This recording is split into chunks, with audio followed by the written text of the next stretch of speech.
What is up? What is up, awesome people of the internet? Hello, hello, hello. Guys, happy day before playoffs. Happy playoff eve, whatever you want to call it. Happy Saturday, everybody. We are about to witness, in my opinion, what will go down as the biggest WNBA playoffs in league history. We are about to witness some records being broken, attendance records, viewership records. We're going to, see ticket revenue records. We're going to see awesome basketball played on the hardwood. We're going to see narratives all over the place. We're going to see players who weren't expected to show up and make some noise. We're going to see players who are stars not show up and have their team lose. We're about to see it all in this upcoming WNBA playoffs. And I, for one, am very, very, very excited about it. I hope you are as well. I hope you are excited about it as well, because today we're going to give you I always say we, like it's more than myself. Today I am going to sort of walk through the WNBA playoffs, specifically the first round of the WNBA playoffs. We are going to literally go through every single team. So if you are like, you know what, I'm only familiar with one or two teams in the WNBA, don't worry. Watch the stream. We about to go through every single team. I'm going to tell y'all the stuff y'all need to know. I'm going to tell y'all players you need to watch for. And for each series, I'm going to give you my predictions and back it up with some like actual facts of why I think certain things are going to happen. So thank y'all so much for joining me. Sorry for joining late. Let me know y'all predictions as we go along in the chat, guys. Kelly, you're absolutely right. Y'all, Kelly said, hey, Quita, it's almost the Super Bowl for us women's basketball lovers. Yes. This is the time that we are on, and I am very much excited about it. So shout out to all y'all in the chat right now. Thank y'all so much for rocking with me, and we are about to get into it. I am wearing my Anybody Can Get Got shirt. The reason why I'm wearing it is because we are in Get Got season, all right? Get Got season happens twice a year. If you're a women's basketball fan, it happens twice a year. It happens late September, early October for the WNBA. And then it happens in March and early April for the NCAA, okay? We are in Get Got season, and let me be your guide. Let me be your guide through this wonderful, wonderful time of the year. All right, guys, as we get into the playoffs, some of y'all may be like, I'm confused. Who's playing who? How does the playoffs actually work? Well, let me kind of tell you about it, okay?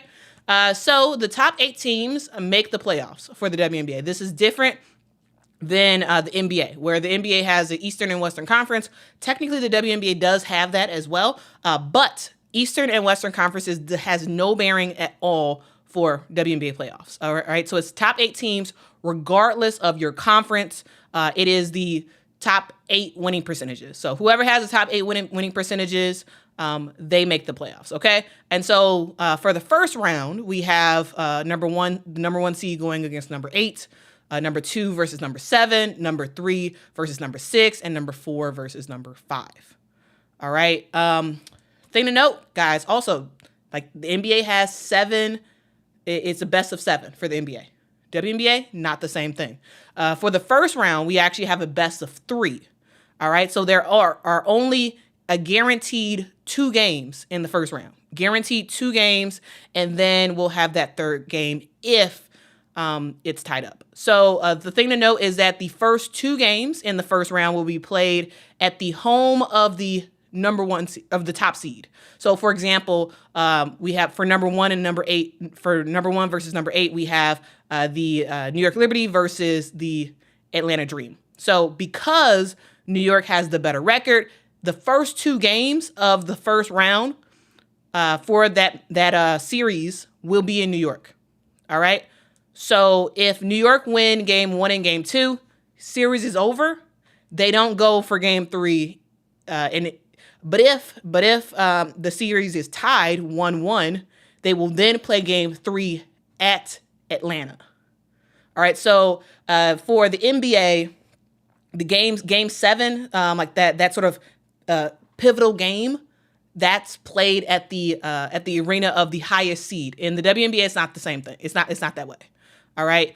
For that first round, that pivotal game 3, should it happen, will be played on enemy territory. It will be played on the lower seed court. So that is something to note, okay? That is something to know that is very, very different than the NBA. So I wanted to let you all be aware of that. Okay.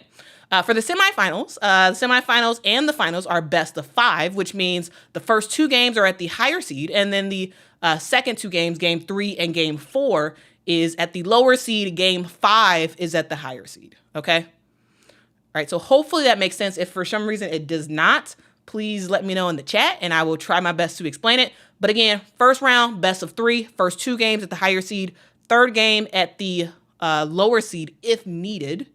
For the semifinals and finals, it is best of 5, first 2 games at the higher seed, 3 and 4 for the lower seed, and the final 5th game, if necessary, is at the higher seed. All games this year will be on either ESPN, ESPN2, or ABC. All right, so all of the games will be in the Disney family. So if y'all have the Disney family of channels, you all will be able to watch the playoffs. If you do not have any sort of ESPN products, you will not be able to watch the playoffs. All right, the games will not be available on any other place besides Disney. Okay, so that is something to note. So yeah, that's something to note. And as you all know, the WNBA signed a new agreement for the media rights, and so that will change in the coming years. But this year, it's on ESPN, ESPN2, or ABC. Also, a thing to note is that the games are in 2-hour slots, which is crazy. A typical WNBA game does go over 2 hours, and so we will see overlap with those games. And we'll kind of talk more about that in a sec. Okay, so that's kind of hopefully that is helpful as sort of like a cheat sheet of sorts to the WNBA playoffs. So again, let me know if y'all have any questions at all about that, and I will try my best to get into it. Rachel says, will League Pass get replays? Yes. The replays of the games will still be available on WNBA League Pass. They will, yes. But you will not be able to watch the games live on League Pass. All right. Dion is asking, should you cancel your WNBA League Pass, Quita? If you're on monthly, yes. Yeah, you can. If you're on monthly, yeah, you won't be able to watch any more live games for WNBA League Pass. I'm on annually, so there is no cancellation. I just have it for the whole year. The benefit of League Pass is that you can watch the games on replay afterwards, and so I'm a fan of that. So if you like to watch the games after they happen, just to watch it live and then watch it later, you just can still have League Pass. But other than that, there is no more live games on WNBA League Pass. All right. Okay, so let's continue on. I do want to just show you all the bracket that we have. So the number 1 seed for this year's playoff is the New York Liberty. Number 8 seed is the Atlanta Dream. Number 2 seed is the Minnesota Lynx, facing the number 7 seed, Phoenix Mercury. I don't know why I couldn't say their name for a hot second. Number 4, we have the Las Vegas Aces versus the Seattle Storm. Number 3, we have the Connecticut Sun versus the number 6 Indiana Fever. So that is the matchup, guys. That is the matchup. And, you always can just see the bracket there. A thing to note that I thought was pretty interesting that I really wanted to specifically call out is playoff experience. Playoff experience is huge. And there are ginormous discrepancies for playoff, experience. We have the Las Vegas Aces, who have a combined 273 playoff games. 273, y'all. That is a lot. That is a lot of playoff experience for the Las Vegas Aces. Number 2 on that list is the Connecticut Sun with 222 playoff games. And we kind of go all the way down to the bottom. Let's go all the way down to the bottom. And with only 19 games of experience, we have the youngsters of the Indiana Fever with only 19 games. 19 playoff games. That's it. This is a young team. And then second to the bottom is the Atlanta Dream, who have a combined 85 playoff games for the entire team. So that is something to know. I just wanted to just quickly show that because I thought that was a pretty fun stat. So I wanted to talk about it. Thank you so much, Seti, for the super chat. Seti says it's going to be such a fun matchup. It's going to be offensive team versus defensive team. Who is going to win? That's the question. That is the question that we are asking today, and we are about to get it. Oh my goodness. Sometimes I talk too fast. And other times I talk too slow. And both times, sometimes I stutter. I don't know why. But anyway. We're about to go through matchup by matchup, what we're going to see. All right. So we first start with the number 1 versus number 8, New York Liberty versus the Atlanta Dream. Now, this is a matchup that it's one of those matchups that we kind of already know the results before the game actually happens. However, let's just go through it. Let's talk about these teams. Let's talk about what we expect to happen. And ultimately, let's see if we're going to be ultimately right or wrong about that. All right. So the thing about the matchups for the Liberty versus Dream is that game 1 for all of the series starts on Sunday. But this particular game is on Sunday, September the 22nd. At 12 p.m. Now, all the times, guys, I will give you is in Central Time. All the times will be in Central Time because I am in Chicago. That's Central. So yeah, put that in your own time zone. So it is Central Time. All right, so game 1 is on Sunday. Game 2 is on Tuesday. And game 3, if necessary, will be on Thursday. Now, game 3, for any of the game 3s, the WNBA does not release a time. So if there is a game 3, we will find out later, ultimately, what time that game will be. So you may be wondering, who are the Liberty?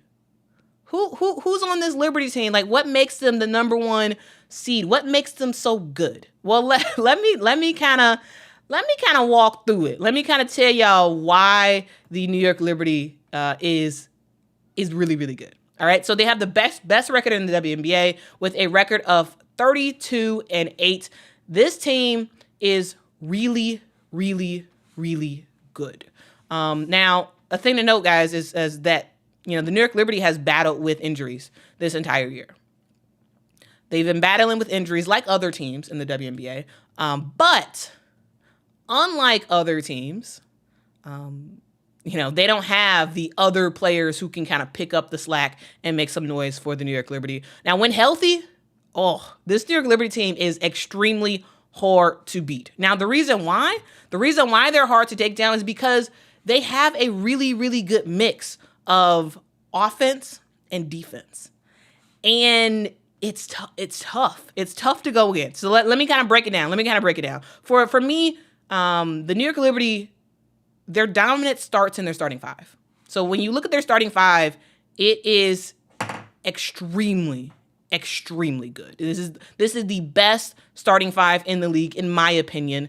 They're just absolutely dominant. So you have Brianna Stewart, aka Stewie, who continues to do her thing, absolutely leading the charge. She kind of, in my opinion, had a little bit of a slower start to the season, but has absolutely been killing it since the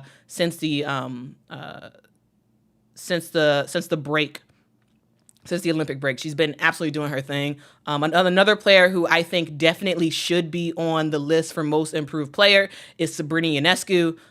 Sabrina has been really, really good this year. We all knew that Sabrina was a 3-point, assassin, basically. She's really, really good from the 3-point line. But She heavily improved her passing ability. She is a better defensive player. Ultimately, I think she is going to make some noise when it comes to the WNBA playoffs. Now, the thing to note, guys, is that I feel like both Breanna Stewart and Sabrina Ionescu kind of flip-flopped. Sabrina was dynamic in that first half of the season, pre-Olympics. And post-Olympics, she's still been good, but not as great as she was pre-Olympics. And, Breanna Stewart was good before the Olympics, but has really leveled up her game after the Olympics. And so that's something to note that I thought was pretty interesting. You also have Benijah Laney Hamilton, who has experienced injuries throughout this year. She only played in 28 games this season. But Benijah Laney Hamilton is a defensive juggernaut. You put Benijah Laney Hamilton on the best offensive player on the other team and watch her work. All right. Watch Benijah work, okay? She also is a player who can absolutely shoot as well. She kind of just gives a little bit of everything. And this is why I think this team is so tough to beat. Because you have, just shooters in Sabrina and Breanna. It feels weird calling her Breanna, and Stewie. And then you have, the defensive, power of Benijah Laney Hamilton. Jonquel Jones is another player as well who is not sort of her normal, she's not like how she was when she was the MVP, right? Jonquel Jones, but she's still absolutely balling. She is the player who's going to grab the rebounds for this team. She's the player who when it comes to post play, she's going to sort of anchor the ship and make stuff right. And then you have Courtney Vandersloot, your PG1, who is not as PG1 that she used to be, but she absolutely still is a factor for this team. She can shoot, she can pass, though Sabrina Ionescu is the number one passer on the team right now. This starting lineup is very, very talented for the New York Liberty. The other thing about the Liberty is that you also have a extremely productive bench. It's not just about the starters, because, guys, the New York Liberty have experienced injuries all throughout the year, and they have had bench players show up and show out. Number one on that list, Kayla Thornton. I have absolutely loved the way that Kayla Thornton has played this year. I thought she's been a huge X factor for this team. Leonie Fibich is another player who, guys, I am a huge fan of Leonie Fibich. She is a rookie this year. I absolutely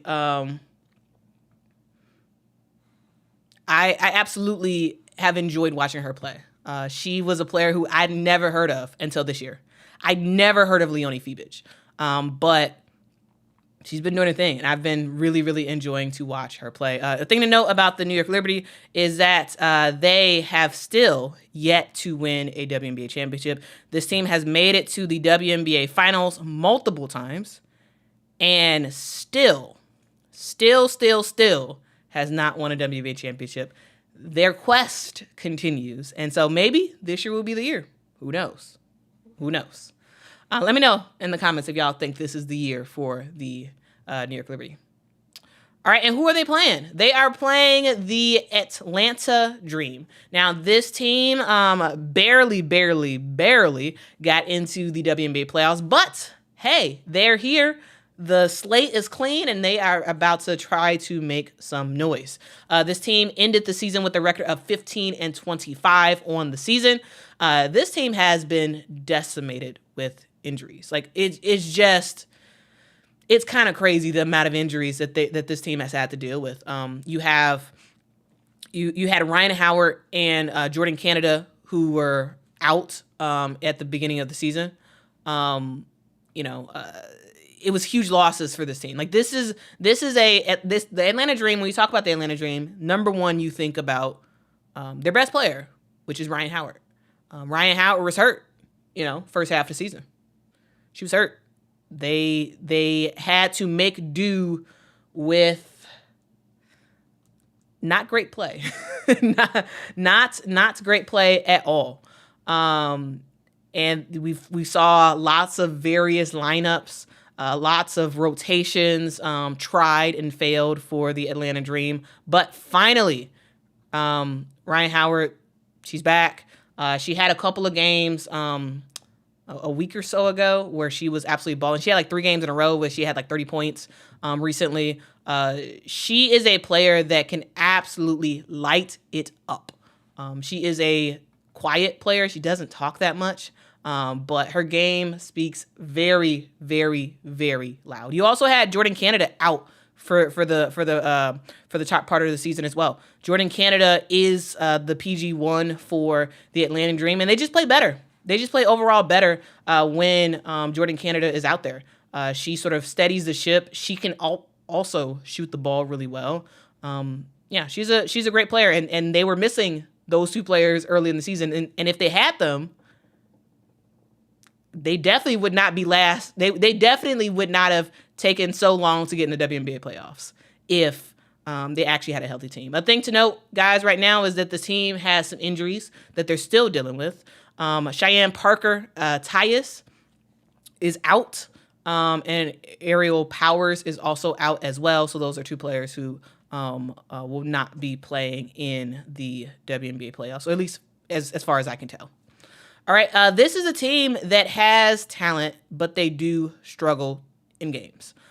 This is a team that you have players like Alicia Gray, you have Ryan Howard, you have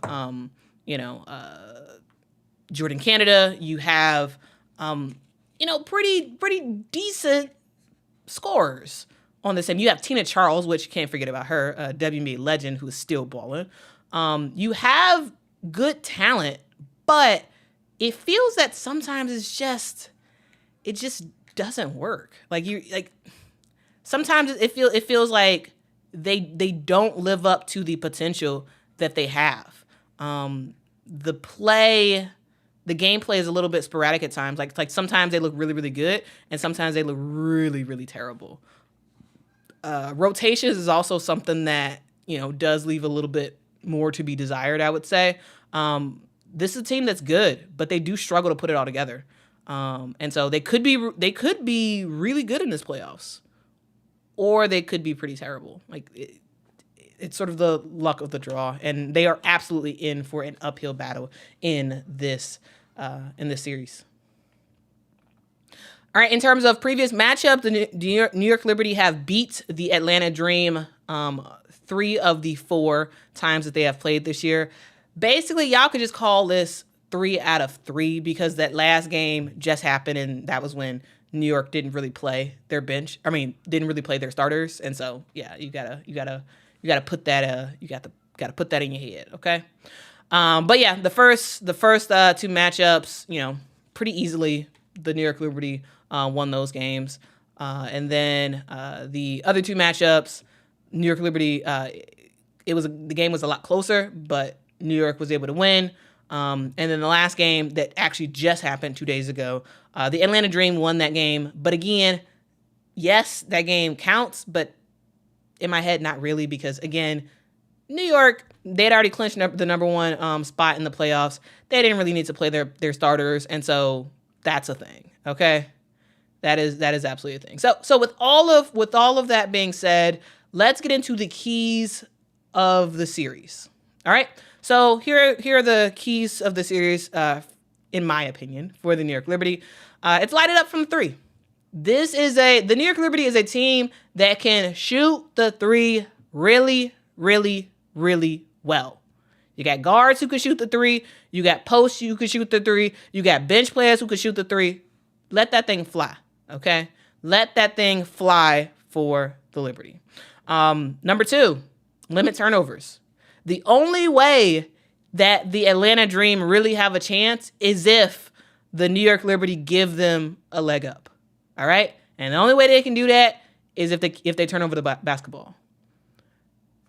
Keep playing regular New York Liberty basketball. Don't get too frazzled. Keep turnovers under control because they can't beat you. Not really. If you don't give them a chance, they're not going to beat you. And so light it up from the three, limit your turnovers, and contain Ryan Howard and Tina Charles. Now, Ryan Howard is an absolute baller. She can have 30 plus points. She can. Now for the New York Liberty, it's a container. Yeah, Ryan is going to get her points, but don't give her more than 20.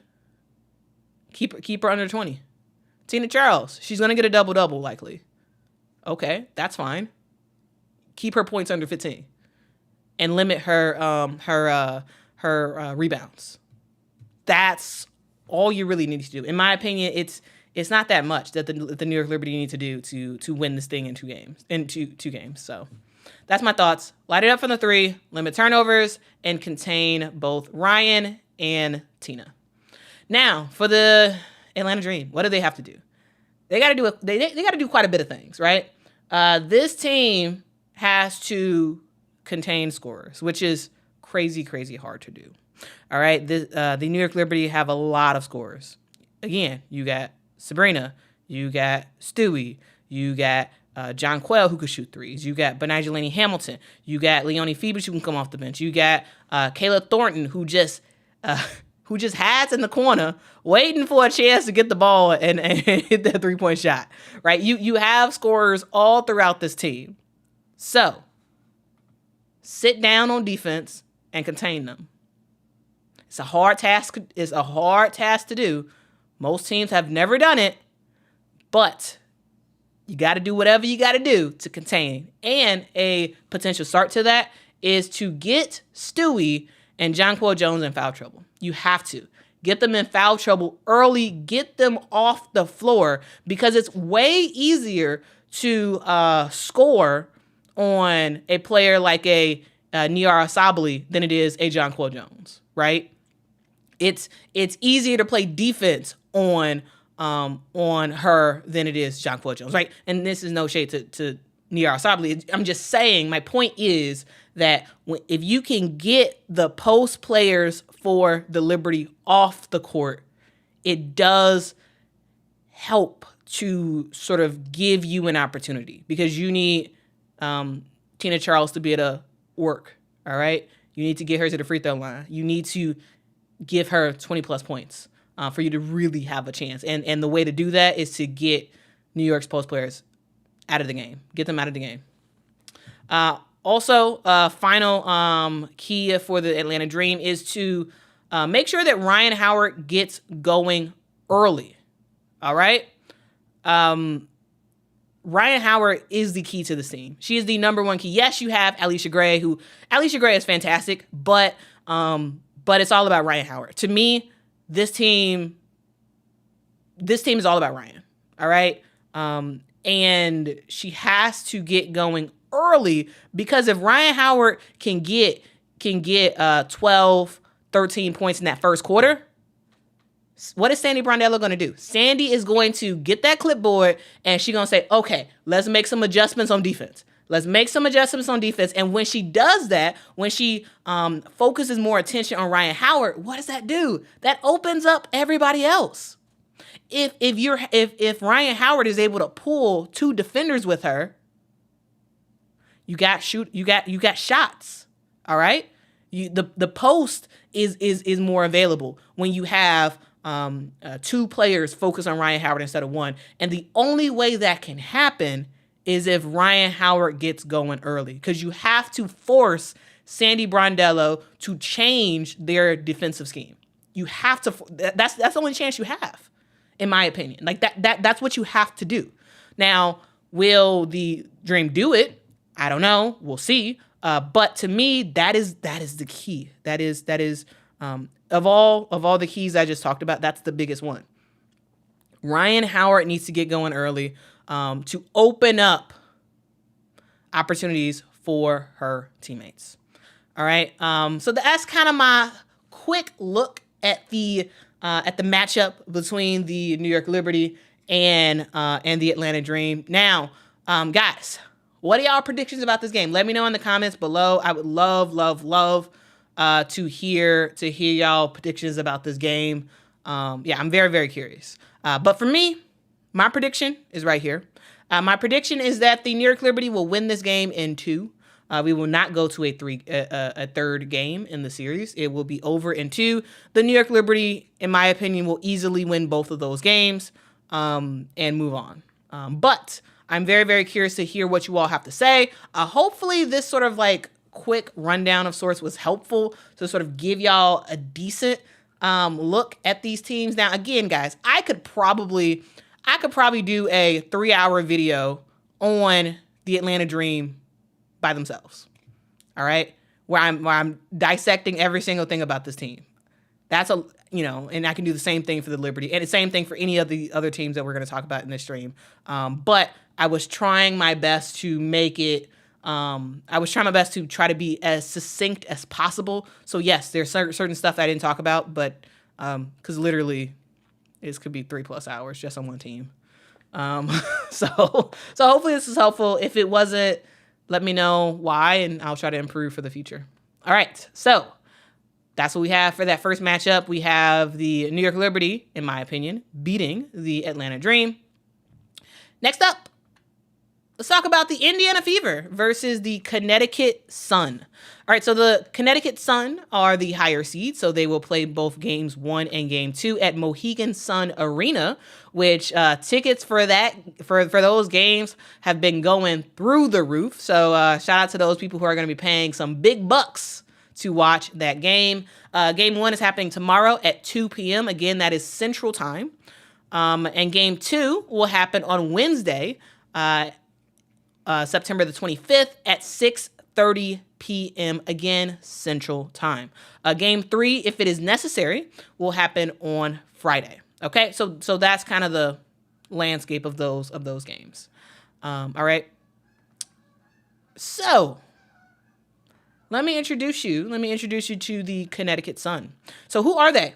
Well, they're a team that is very, very good. They've been consistently good over the last several years. They've done it. Their sort of defensive prowess has sustained them over the years, and this team is doing good. It first started off with Kurt Miller, who's now the head coach of the Los Angeles Sparks. Now they have Stephanie White, who's been coaching the team for the last 2 years, and they're very good.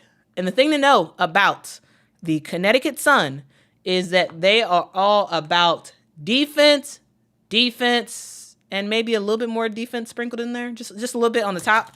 It's a defensive cake. It's a defensive pie, whatever you want to call that.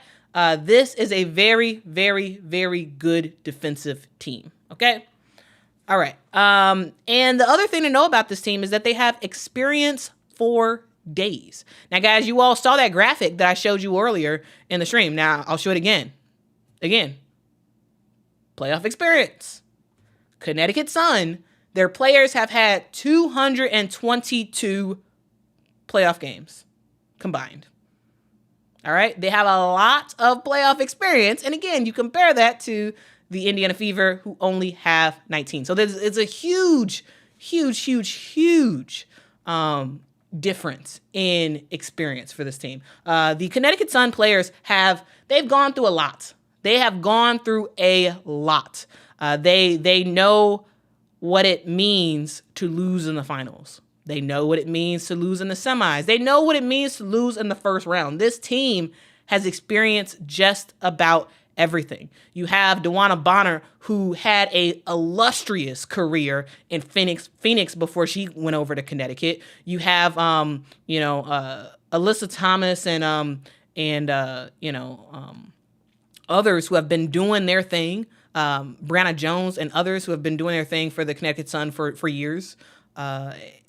And you have a coach who has, been a WNBA player and has been around the coaching ranks for a while. This team is very, very, very experienced. They also have a very good starting lineup. Now, this is a starting lineup that has been pretty consistent through the entire year, though there was a slight sort of tweak for a hot second in the starting lineup. But other than that, it's been pretty consistent, I would say. So for the starting lineup, you have PG1 as Ty Harris. Ty Harris has been a player who last year, I believe she led the WNBA in three-point percentage last year for Ty Harris. She is a player who can absolutely score. If she calls her own number, she can absolutely score. She also is a player who can just kind of run the ship. Even though Ty Harris is PG1, she's not the main sort of facilitator for this team. She's sort of a secondary facilitator, and I think she does a good job at that. So again, Ty Harris as your starting point guard. Then you have Dejanay Carrington. You have Dejanay Carrington as the shooting guard for this team. Dejanay is a player who, in my opinion, definitely is a huge nominee for most improved player. And the reason why I say that is because from literally the first game of the season, Connecticut Sun played the Indiana Fever, and we saw the new and improved Dejanay Carrington, who was absolutely balling from her defense to her offense. She was kind of doing everything, and that's what she brings to the team. She guards the best offensive player on the other team, and she makes some noise. She's going to sit on you on defense. She's going to try to steal that ball, and you better watch out because she she got some personality on her. She got some personality on her, and she really is an X factor for this team. She really is an X factor. You also have Brianna Jones, who is having a fantastic year. Big woman in the middle. She's not that tall, but she is able to use her footwork, use her moves to get scores in the paint. You also have a player like a DeWanna Bonner. Again, as I said before, she has a ton of experience when she was with the Phoenix Mercury in terms of playoffs and actually in winning and making stuff happen. She is a player who can score anywhere on the court. She can score. She can shoot from the three. She can get mid-range jumpers to go. She can score in the paint. She can do it just about anything. All right. And then you have the woman who makes it all happen, and that is Alyssa Thomas. You can call her the engine. You can call her whatever you want to call her. A lot of people have a lot of thoughts about Alyssa Thomas. But Alyssa Thomas is the player who makes everything happen for this team. She leads the team in rebounds. She leads the team in assists. She is a player who has a little shot put that goes down, and it looks ugly, but it goes down. She is a player who will really, really be sort of the dominant force for this team on both offense and defense. And this starting lineup, while they're not high scorers, they are really, really good, and they make results. They get results. And so not only do you have a starting five, but you also have shooting off the bench for this team. And the number one shooter you have coming off the bench is Marina Mabrey. You can call her Marina Money Mabrey. She is a player who started with the Chicago Sky this season, was traded to the Connecticut Sun because the Sun want to win a WNBA championship. And the way that they do that is if they get scores off the bench. And that is what Marina Mabrey has come on this team to do. Shoot three-pointers and make some noise off the bench for this team. So that's a quick look at the Connecticut Sun. Now let's talk about the Indiana Fever. So the Indiana Fever, they are fast, and they are finally good. This is a team that has been bad for years. They looked better last year, look even better this year, and they are trying to make some noise. I believe that Christy Sides recently said in a press conference that she didn't expect this team to get 20 wins, but they did. She didn't expect them to do it, but they did. And it just shows that this team they have exceeded just about everybody's expectations. They're extremely fast-paced offensive team. They're going to score and score and score and score. They're not going to play too much defense. Sometimes they will, but not totally. But they're going to score. This is a huge juxtaposition for these teams. You got a very defensive-minded team that don't score that much to a very, very offensive-minded team who just shoot the lights out. All right. This team, you know the phrase "young and dumb." That's not what this team is. This team is not young and dumb. They are young and fun. It's high risk, high reward. When you talk about the Indiana Fever, it is high risk, high reward, high octane basketball where, they can stink it up. They can make a lot of mistakes, but ultimately it has led them to success. They have absolutely not. They haven't. It's like they don't think about how young they are and how inexperienced they are. They just play. They play fast and they play free. The thing to note about this Indiana Fever team is they are led by two players who are, when y'all talking about high octane offense, that's the Splash Sisters. That's the I don't know what you want to call them. Whatever you want to call them, they are fantastic. Kelsey Mitchell and Caitlin Clark. These players are they're just phenomenal. All right, they are absolutely phenomenal. You have, first of all, one thing I find funny is, did you know that both Kelsey and Caitlin are averaging the same amount of points per game? Both averaging 19.2 points a game for their squad. We talk about scoring, and both of these players can do it in spades. Kelsey Mitchell, she can do it all. That girl, don't give her the baseline, because if you give her the baseline, she's gonna run that baseline, she's gonna get the pass, and she's gonna make that layup. All right. And for Caitlin Clark, she is a player who, in my opinion, definitely is a first team All WNBA. She is one of the best guards in the WNBA already as a rookie. She is a player who can shoot. Wow, she does shoot crazy shots sometimes. Again, this team is young and fun, high risk, high reward. This is a player who can shoot 3-pointers. She can get to the basket and get layups off of you. She has speed that she uses at critical times during the game. And you pair that up with a 3-point assassin in Kelsey Mitchell, and it looks crazy. It looks absolutely crazy what these two players can do together. It is absolutely phenomenal.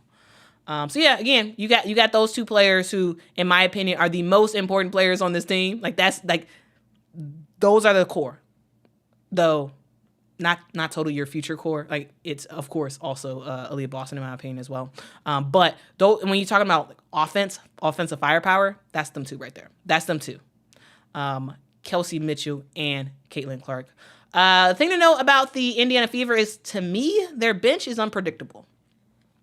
One of the things that I think that happens is, yes, you have Kelsey, Caitlin, Aaliyah Boston, who they all be doing their thing, right? You got Nalissa Smith that be doing her thing as well. And then the bench is very unpredictable. Very, very unpredictable. Sometimes they come in the game and they making some noise. They looking pretty good. Demiris Dantas is getting some shots up, and other times they look bad. They can look really good and they can look really bad. It just depends. It just really, really depends. That their bench is pretty unpredictable. We'll see ultimately what happens. But to me, one more thing I did not put as a bullet point that I should is is the fact that Lexi Hull is a really, really good player for this team. And this is a part of that sort of bench being unpredictable. There was a time where Lexi Hull was not playing. I don't know if y'all remember that, but there was a time that she wasn't playing, and her sort of insertion to the starting lineup has made the bench even worse, in my opinion, because she was a bright spot. And now that and so that's the thing. Anyway, let's move on. And let's talk through it. Actually, let's see what y'all have to say in the comments. Matthew says Caitlin Clark and Kelsey Mitchell will basically play the whole game this series. Probably. I think you're probably right, Matthew. I think you're probably right. I know that Kelsey Mitchell had like a ankle injury, but yeah, in that last game. But yeah, I think they're probably gonna play the entire series. They probably are. They probably are.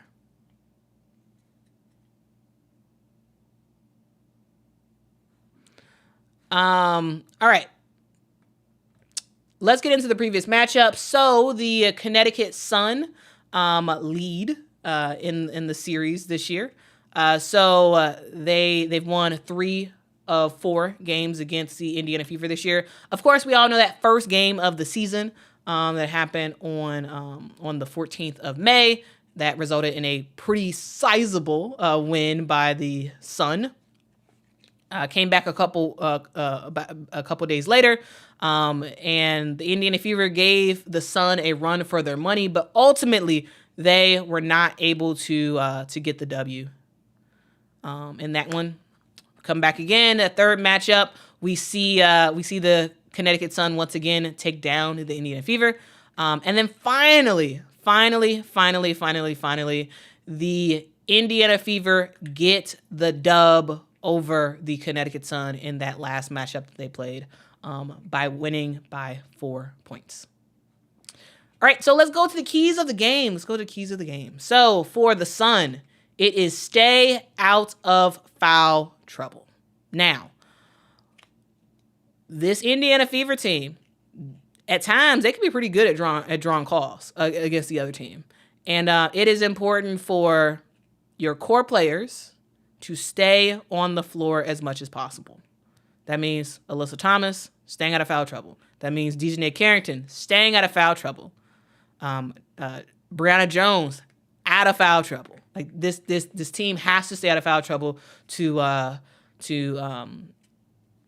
get out of this series. All right. Second thing is you gotta slow down the Indiana Fever. Now, again, this Indiana Fever team is a team that likes to run, and then maybe run some more. That's what this Indiana Fever team does. That is what they do, and you have to slow them down. That means on a make, on a miss, you are sprinting. Don't find your man. No, just sprint back. Sprint. Because they are going to use every single opportunity to get the ball, head up, and they're gonna do a long pass. So the Connecticut Sun have to be ready for that. They have to keep their head on a swivel, be ready for various cuts throughout the game, because this team, if they're able to force the Indiana Fever into half-court offense, which for them is a lot slower than their sort of quick style play. If they're able to do that, it's a lot manageable. It's a lot more manageable to ultimately get the dub. Okay. Another point on here is that Dejanay Carrington, y'all, Dejanay, you better make Caitlin Clark miserable. Okay, that is a huge key to the Connecticut Sun beating the Indiana Fever. Dejanay Carrington, we saw what she did in that first game between the two teams. Her ability to sit down on Caitlin, force Caitlin into turnovers, into bad shots, all that stuff. That is going to be critical for this team. Caitlin Clark is a cheat code in the WNBA. She is. She absolutely is. Yes, she's going to get her turnovers. Yeah, she's going to get her turnovers. But she is also going to pass that ball. She's going to thread the needle. She's going to get crazy shots up and in the basket. And you have to stop her. You got to. All right.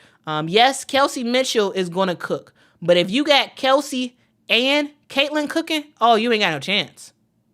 Well, you have a chance. It's a lot harder, though. It's a lot harder to win. So, Dejanay Carrington, you gotta make Caitlin miserable. You got to. All right. You got to. Because that's how you get out of this series. Because, guys, this series, out of all the other series, upset alert.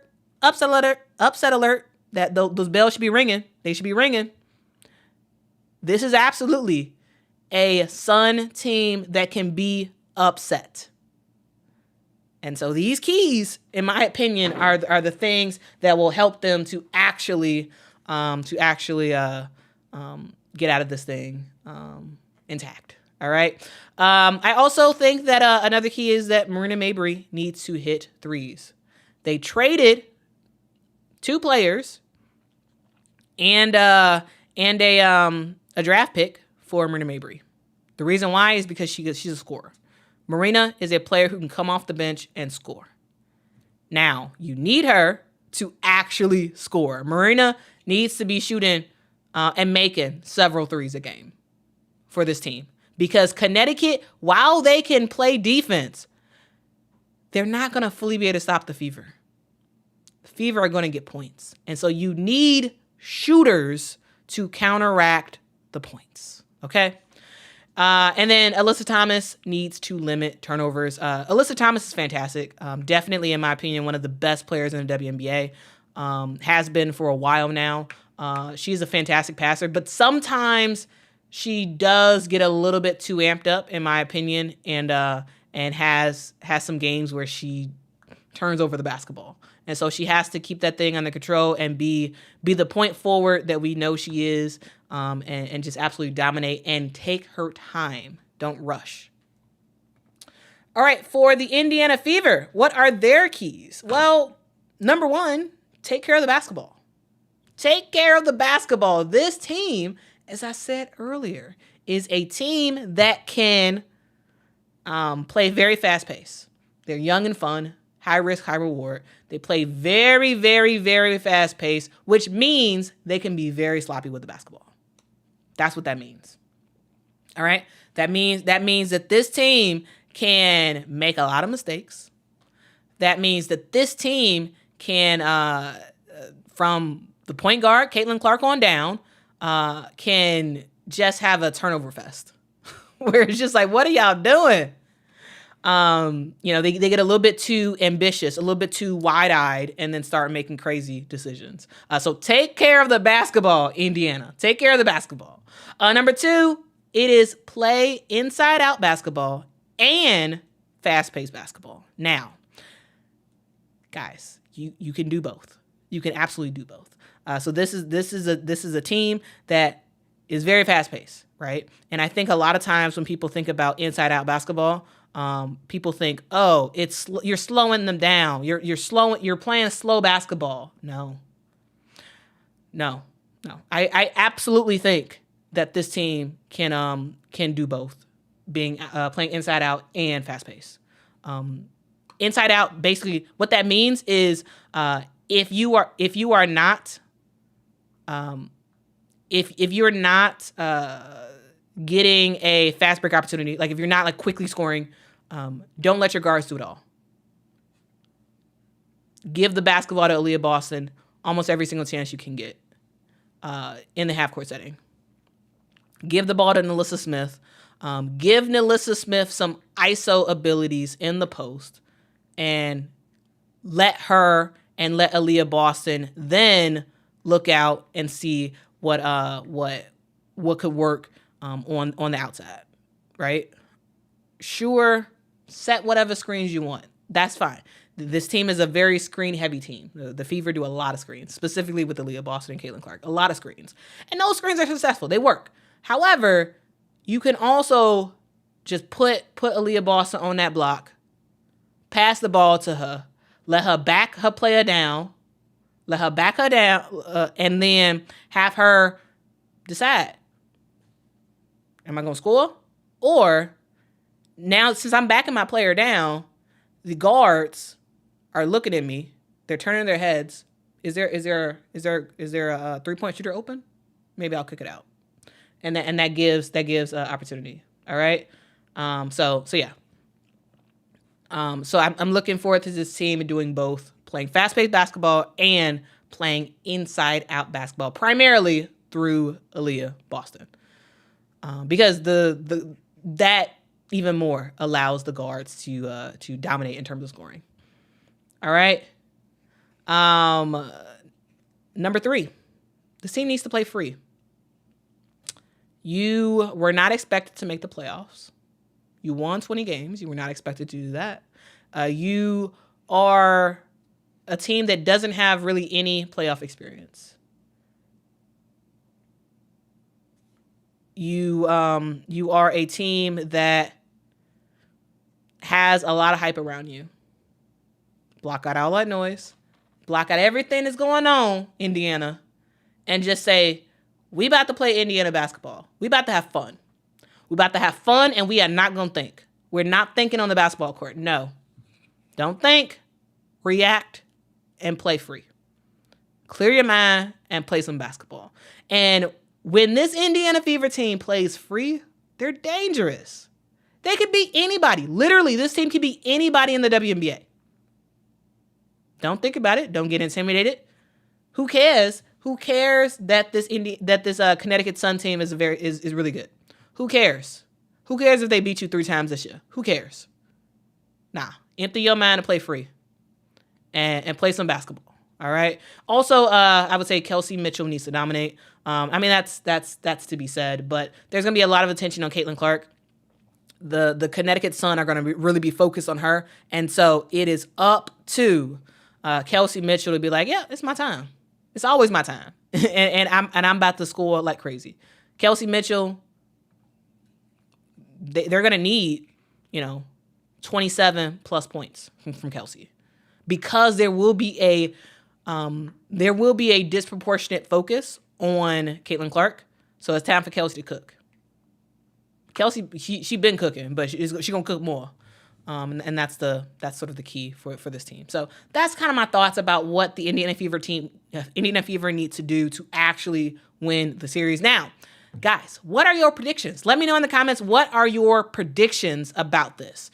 So Mike says the Fever has a chance, but I think 2-1 Connecticut.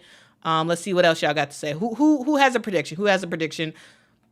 Jaden says I'm going Fever 2-1. Okay.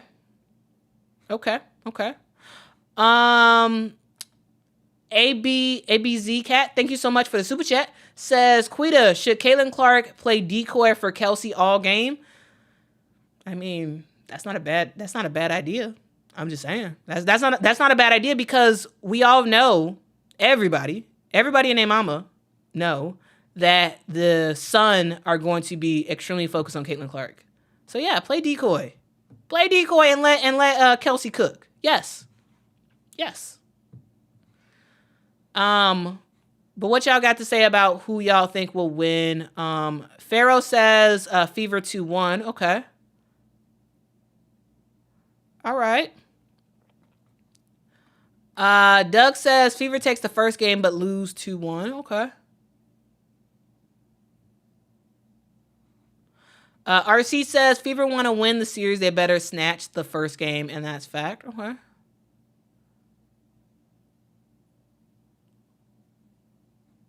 CAC thinks that the Fever will beat the Sun 2-1. All right. ABZ says 2-1 Connecticut is as good as Fever fans can. I don't know. All right. So yeah, we got some predictions in there. We got some predictions in there. Now, here is who I predict to win. I have the Connecticut Sun winning this 2-1. So they'll win in 3 games, I believe. They will, in my opinion, win the first game, lose the second, win the third. So that's my prediction. But again, keep y'all predictions coming. I would love to hear it in the chat. But guys, this is a very, very, very upset-worthy series. It is. All right? So it can go either way. It can go either way. The Sun can win it in 2. The Fever, I don't think the Fever can win it in 2. but the Sun can win it in 2, the Sun can win it in 3, or the Fever can win it in 3.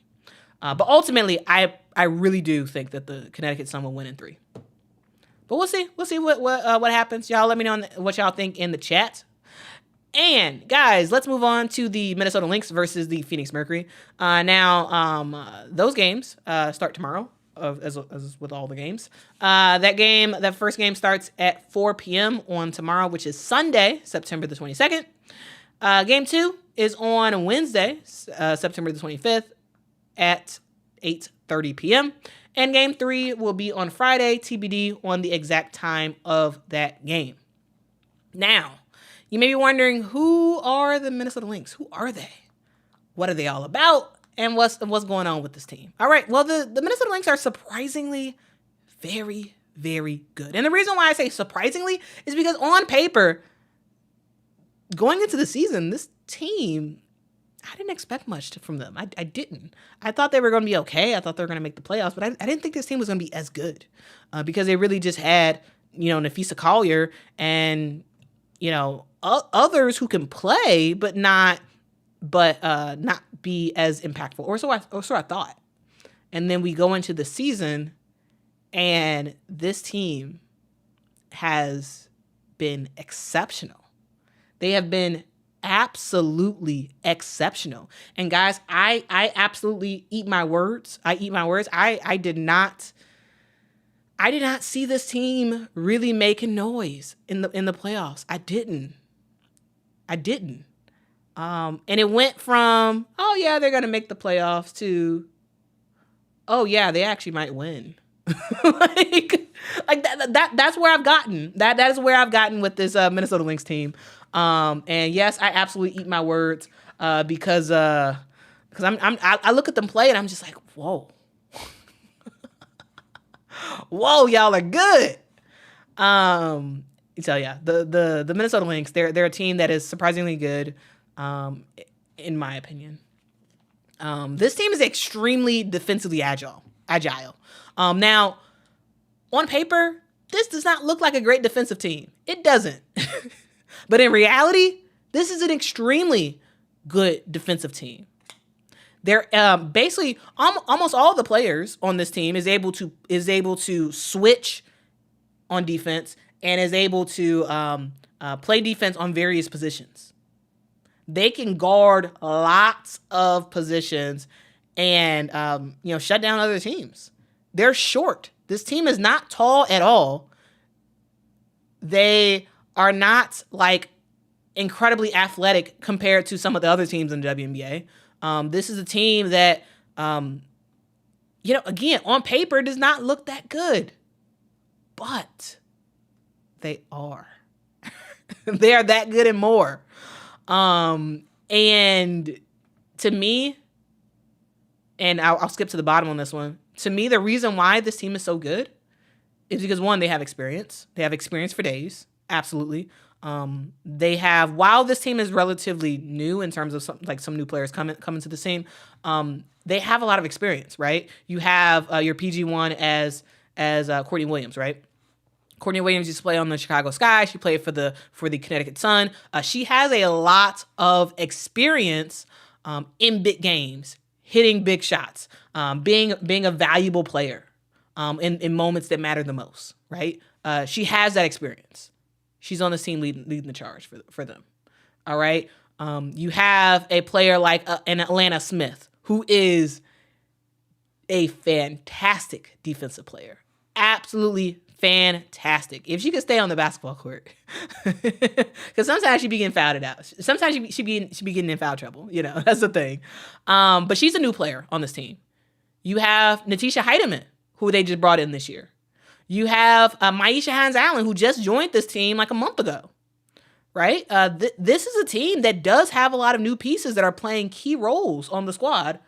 But yet and still, even with new players, they are still extremely, extremely good. And it starts with their number one player, which is Napheesa Collier. Napheesa Collier is a fantastic leader in the WNBA. She is a fantastic leader. And she has really galvanized her squad. And everybody's working together. Everybody's playing together. They're a unit. They're an absolute unit. And what makes them even more dangerous is not only the fact that they're the best defensive team in the WNBA. Not just that, even though that's huge. Yes, the Connecticut Sun are very good, but the Minnesota Lynx are number one. All right. And again, a lot of times you don't think about that, but it's true. The other thing about the Minnesota Lynx is that they got shooters. It's like they got shooters shooting everywhere. That's what they got. They got shooters for days. All right. Let me name some. Let me name some shooters for y'all. Kayla McBride, one of the best defensive. Kayla McBride, one of the best 3-point shooters in the WNBA. She is a player who has been balling for years overseas. She is a player who has had bits and spurts where she's been dominant. But this year, Kayla McBride has been doing her thing. Absolutely been doing her thing. She could shoot from anywhere. From anywhere. She can kind of just do her thing. You also have a player like a Bridget Carlton who can shoot as well. It's not just a player like a Kayla McBride. It's also Bridget Carlton, right? You want to go further. You want to go further on that list of players who can shoot. Look at Courtney Williams. Courtney Williams, not too much of a 3-point shooter, but that girl is a mid-range assassin. Mid-range assassin. That's what she does. I don't know what it is. She could be on a fast break. And most players, if you're on a fast break, most players will go for a layup. For the most part, that's not Courtney Williams. Courtney Williams, on a fast break opportunity, that girl will go for a mid-range jumper. a free throw-like jumper. The space between the free throw line and the 3-point line is her that is her sweet spot. From the free throw line to the 3-point line. That is her sweet spot. And she gonna shoot that thing, man. And sometimes on these the reason why I say the fast break thing, because sometimes I'm like, girl, go on in there for that layup. But I guess she don't want to get her shot blocked, so she just so she go for the mid-range jumper. And it looked good though. It looked good. You got Alana Smith who can shoot threes. Yeah, she's a post player, but she can shoot threes. You have Cecilia Zanna-Lassini, who I really like, can come off the bench and score as well. This team has scorers all around. And then also, of course, you got to talk about Napheesa Collier. Napheesa Collier can shoot threes. She could get mid-range jumpers. She can have her, she could score in the paint. This team has shooters at all levels. And that's what makes them so tough. All right? That is exactly what makes them so stinking tough. And finally, they have the best coach. They have the best coach. In my opinion, Cheryl Reeve is the coach of the year. In my opinion, we will have voting for the awesome people of the internet end of the year awards soon. I'll have that set up pretty soon. But in my opinion, Cheryl Reeve is the best coach in the WNBA. Has been for a long time. She's the best coach in the WNBA. She's seen everything. And I don't know of another coach who takes the players on this team and you see them all on paper. I don't know of any other coach who can take the players on this team and turn them into the number 2 team in the WNBA. Turn them into the number 1 defense in the WNBA.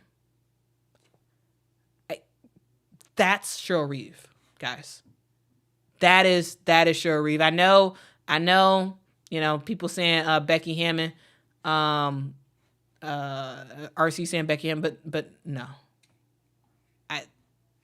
Becky Hammon's great, but to me, Cheryl Reeve is the best. Cheryl Reeve is the best. She's been doing it consistently for years. For years, guys. So I'm just saying. I am just saying. Yeah, that same Cheryl Reeve. In the Olympics, it didn't work out.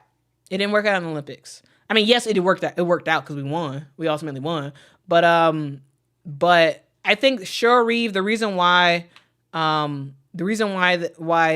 Reeve is such a great WNBA coach is because she's a great coach at developing players. She develops players. You can't develop a player in the Olympics. They are the way they are, and you could try to maximize it as much as you can. You can, so yeah, I would say there was stuff to be desired for the Olympics. However, she can take a team that's not very good and make them very good.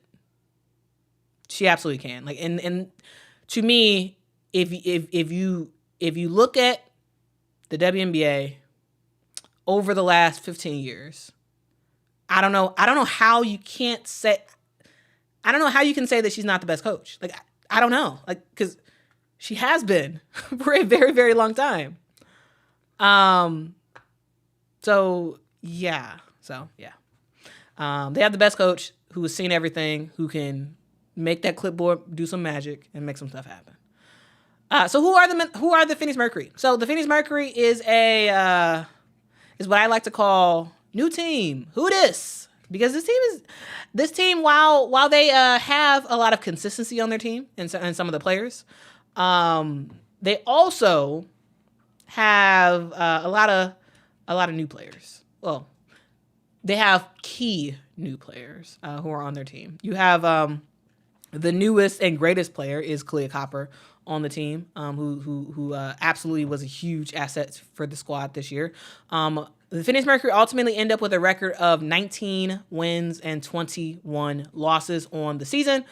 And as I said, they had new faces. You had Quita Copper, you had Natasha Cloud, their PG1. Natasha Cloud came from the Washington Mystics last year. Quita Copper came from the Chicago Sky. You had Natasha Mack, who was new to this team. It was some new faces to the team. You also have a brand new head coach in Nick Tibbetts. Nate Tibbetts was from the NBA world. He came to the WNBA, became the head coach of the Phoenix Mercury. Again, new coach, couple new players, new team. And ultimately this season, I would call a mixed bag. The reason why I would call it a mixed bag is because sometimes they look really good, sometimes they look trash. It's just sort of depended. We have seen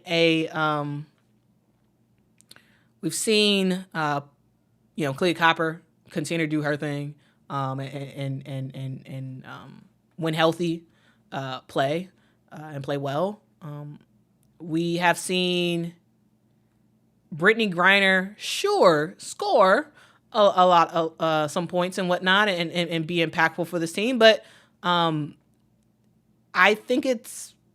feel like it's very, very safe to say, and I mean, if you want to disagree with me, fine. But we've seen, like, this is not the same Brittany Griner we used to see. This isn't. Brittany Griner is very different than what we used to see. Yes, she's going to get herself 17 points a game and whatnot, but she's not, grabbing rebounds like she used to. She's not as dominant in the paint like she used to. She's not. You have Diana Taurasi, who is 42 years old, Still playing well. But again, even though Diana's going to get you about 15 points a game and whatnot, even though she is a little bit better on defense, a little bit, it's still not enough for this team, and it's still not consistent. Natasha Cloud is another player who absolutely is a baller, but this season does not seem to be the type of season that I was expecting from her. It just isn't, in terms of on a scoring perspective, on a passing perspective. Well, on a passing perspective, she's been fine, but like on a scoring perspective, she hasn't been as offensively impactful as I was expecting her to be. This team is like, sometimes they look really good. They've had games where Clea Copper goes off, and it's like, wow, this Phoenix Mercury team is the team to beat. They're absolutely fantastic. And then you see other games where it's like, dang, like that was sad. Like, guys, remember, they went on a 3-game winning streak early in the season, where they beat the Las Vegas Aces, and in that winning streak, and it was like, ooh, is the Phoenix Mercury gonna make some noise this year? They just took down the defending national champs, and then no, because right after that they went on a 4-game losing streak. And then they got killed by Dallas, they got killed by Connecticut, and then, and it's just sort of like, ooh, man, like we see bits and spurts of this team looking really good and then really, really bad. And so yeah, that's one of the things that I'm just like, ugh. One thing to note is that Clea did have a slight back injury at the end of the year, but she's back. And so yeah. And guys, this is probably it for Diana Taurasi.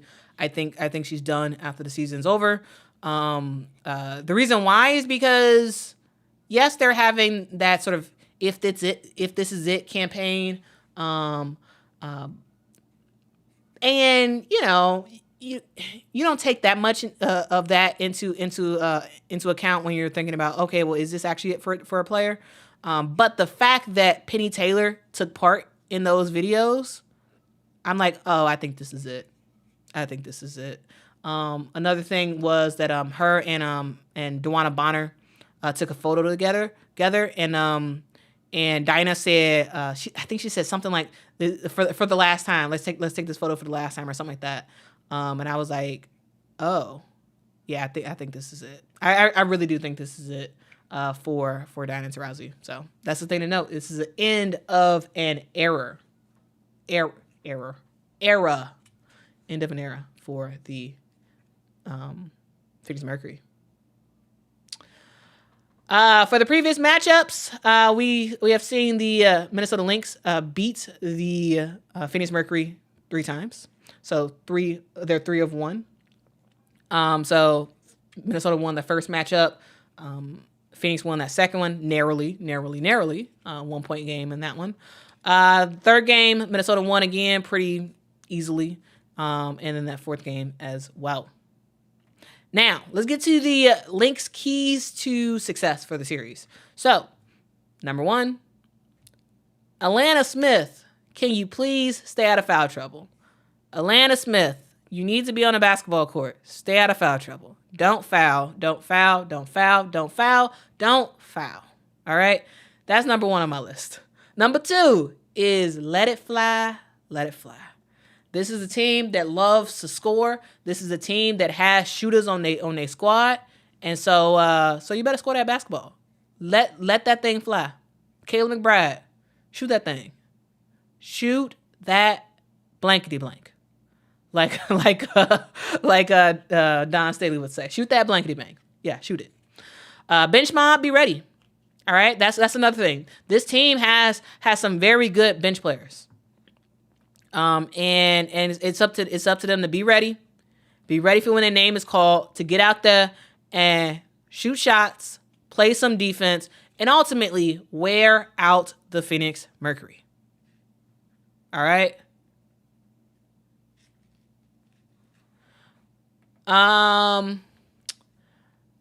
Number 4. Do not let Clea Copper go off. Don't let him go off. Do not let her go off at all. This is a team that their success, if they're gonna win this series, it's gonna be from Clea Copper. Clea Copper is going to be the person who gets them to win the series, because she has to go off for a lot of points. And so what's important? Sure, let Diana score whatever. Let Diana score. That's fine. But don't let Clea Copper go off. Don't let her go off. You better hold that girl to about 25 points. No more. And that's a lot. 25 points is a lot, but in order for the Phoenix Mercury to win, she needs to score 30 plus points. And so hold her to 25 points at the maximum. And after that, that's fine. And Nafisa Collier, you better lead your team, girl. She's been a leader for this team the whole year. She's been absolutely sort of being the settling force for the squad. And in the playoffs, I look for her to do the same exact thing. Continue to be the leader that we all know you are, and continue to do your thing both on the offensive and defensive end. Because yes, Nafisa Collier is absolutely in the running still for Defensive Player of the Year.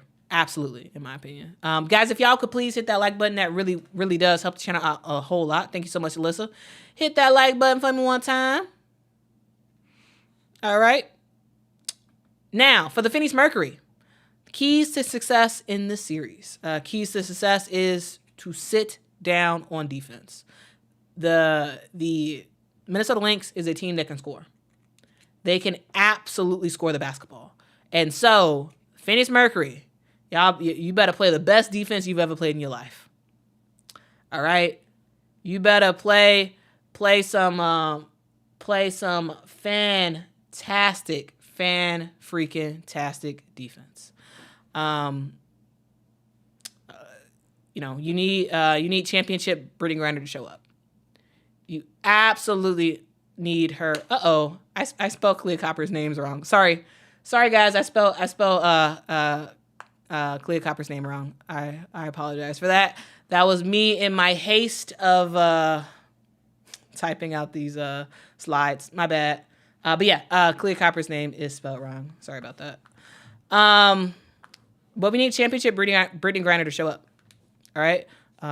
We need close to double-double by Brittany Griner. We need closer to 19 points, 20 points from Brittany Griner. And we need her to be a huge force on the defensive end. Absolutely need that. Clea Copper needs to play out of her mind. If this Phoenix Mercury team is going to win the series, she has to play out of her mind. That means 35 points, if not more. That means you are getting yourself to the free throw line as many times as possible. And you are making stuff happen. And we need 42 to be the new 22. Diana Taurasi is an older player. She's about to retire, probably at the end of the season, but we'll see. And this team absolutely needs her to be the younger version of her. She needs to be the Diana Taurasi of 20 years ago. That has energy for days, and that can shoot that basketball, and that can really light it up on the offensive end. That's what they need, okay? And Nate Tibbetts has to work that clipboard magic. Yes, he's a new coach in the WNBA, but he gotta work up some magic. He has to. If you gotta have a magical clipboard to beat a WNBA mind that is Cheryl Reeve. You have to. And so Nate Tibbetts, you better get to work, man. You better get to work. So guys, what do y'all predict about this game? This series? Ultimately, who do y'all think will win it? Well, if you're asking me, I'm going to say the Minnesota Lynx in 2. I do believe they win this series, and they don't have much of a problem with it. I don't see this game going to 3 games at all. I don't.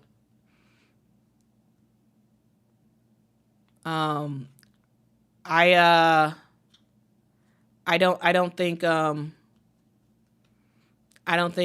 this is a 3-game series at all. It's a 2-game series, and we will see this team making it to the semifinals pretty easily. DW says 42 needs to be the new 22. Like what you did there.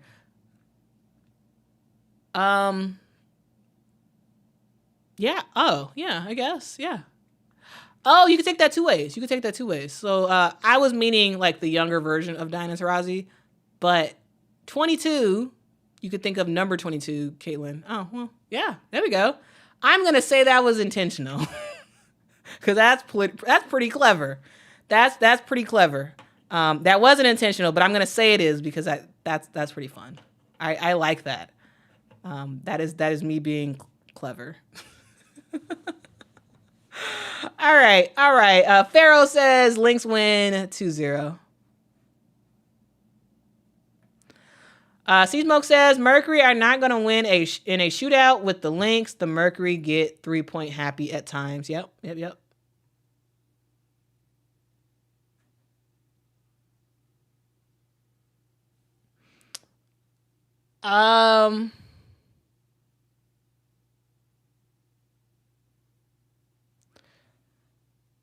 So, anyway,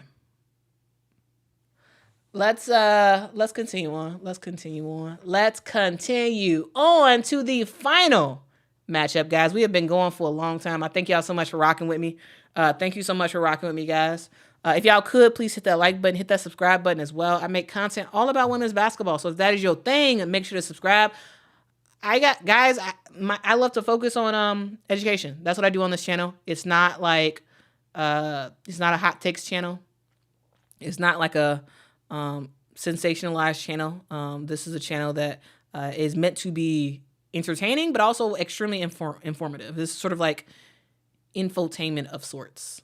Even though it's not that entertaining because it's just me, solo dolo. But in the future, I hope to make this more entertaining if I have more time and and resources. But yeah, if y'all want to rock with me, y'all can do that by hitting that subscribe button. Y'all could join me on Patreon as well. Shout out to the Patreon folks who are supporting this channel every single month. I really do appreciate that. I really, really do. But yeah, guys, I do have the Minnesota Lynx winning in 2 games. Now we finally go to the last game. Let's talk about the Las Vegas Aces versus the Seattle Storm.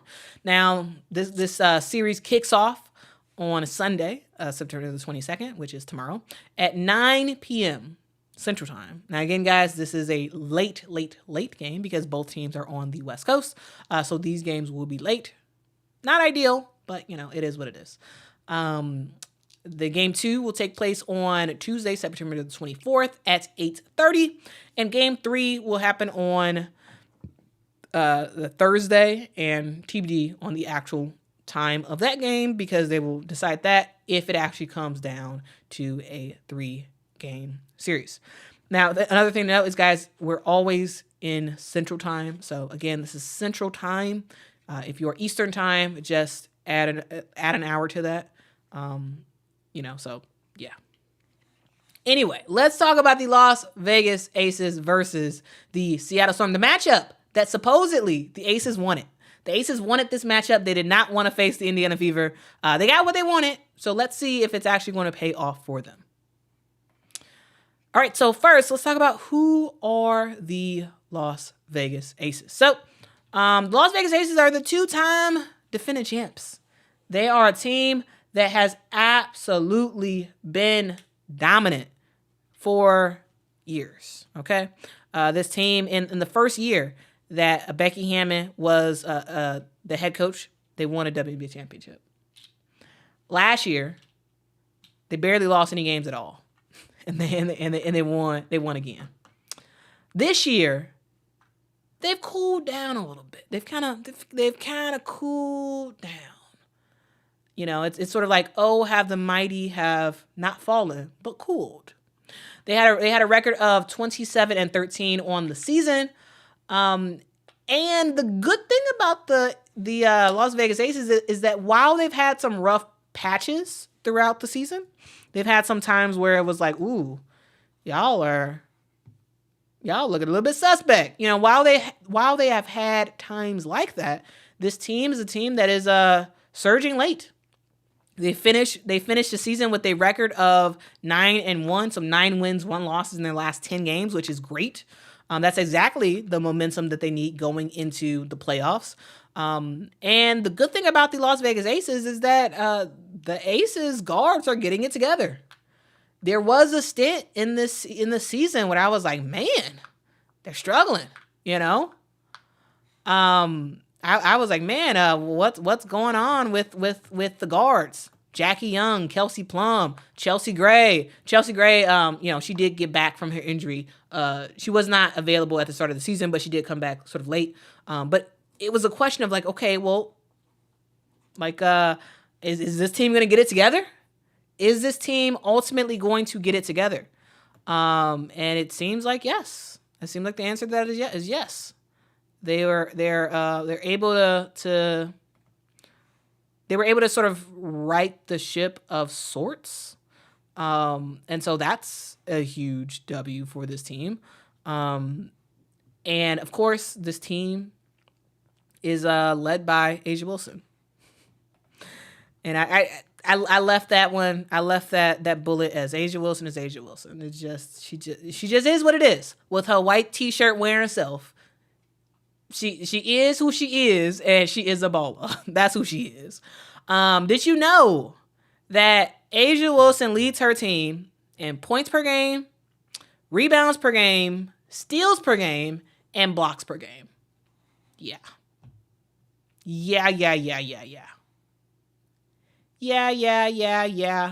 That's what she does. That's A'ja Wilson. 26.9 points a game. 11.9 rebounds a game. She is she broke the record for most points scored in a season. She broke the record for most rebounds in a season. She beat Angel Reese with that. Now, Angel Reese, if she would have actually finished the season healthy, A'ja wouldn't have got that rebounding award. But the fact remains, A'ja Wilson is doing something that we have never seen before. She is automatic and dominant in a way that we have never seen. We have seen some fantastic WNBA players. Fantastic. 2 of my favorite, and I think 2 of the best players to ever pick up a basketball and play in the WNBA is a player named Lauren Jackson who played for the Seattle Storm. A lot of y'all probably don't know her, but in my opinion, the best post player ever to play in the WNBA. 2, a close second, maybe even eclipses Lauren Jackson a little bit. Took it to another level is Candace Parker. Extremely dominant post players who had a mid-range game, who had a 3-point game, who could just kind of do a little bit of anything, who could defend just about anybody, who was smart on the court, who was a leader for their team. A'ja Wilson she's special. She's doing something that not a lot of people see, very often at least. And she's rocking out, man. And she's the engine for this team. She is absolutely the engine for this team. Let's go to the Seattle Storm. Now, so who are the Seattle Storm? Now, this team, the thing I would say about this team is what a difference a year makes. What a difference. What a difference. What a difference. This is a team that was absolutely atrocious last year. Absolutely atrocious. You all want a reminder of that? This team won 11 games last year. 11. The Indiana Fever were better than them last year. They were better than them last year. Seattle won 11 games. They were terrible. All right. This year, they have a record of 25-15, and they did so by adding key players. You added two huge. They, in my opinion, they probably got the two biggest free agents from last year's offseason in Nneka Ogwumike and Skylar Diggins-Smith, and they've made a difference.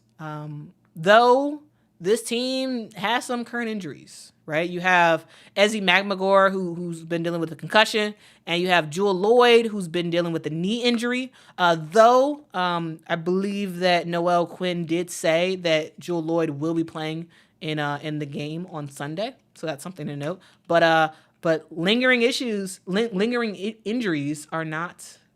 It's not good. It's not good. This Seattle Storm team is a team that has new pieces. They have a lot of new pieces that are working. But unfortunately, they are not working as well as we initially thought, or at least as I initially thought. Now, again, guys, I was dead wrong on two teams entering this year. I was dead wrong about the Minnesota Lynx. They're way better than I expected them to be. And I was dead wrong about the Seattle Storm. I thought the Seattle Storm was going to be a way better team than they ended up being.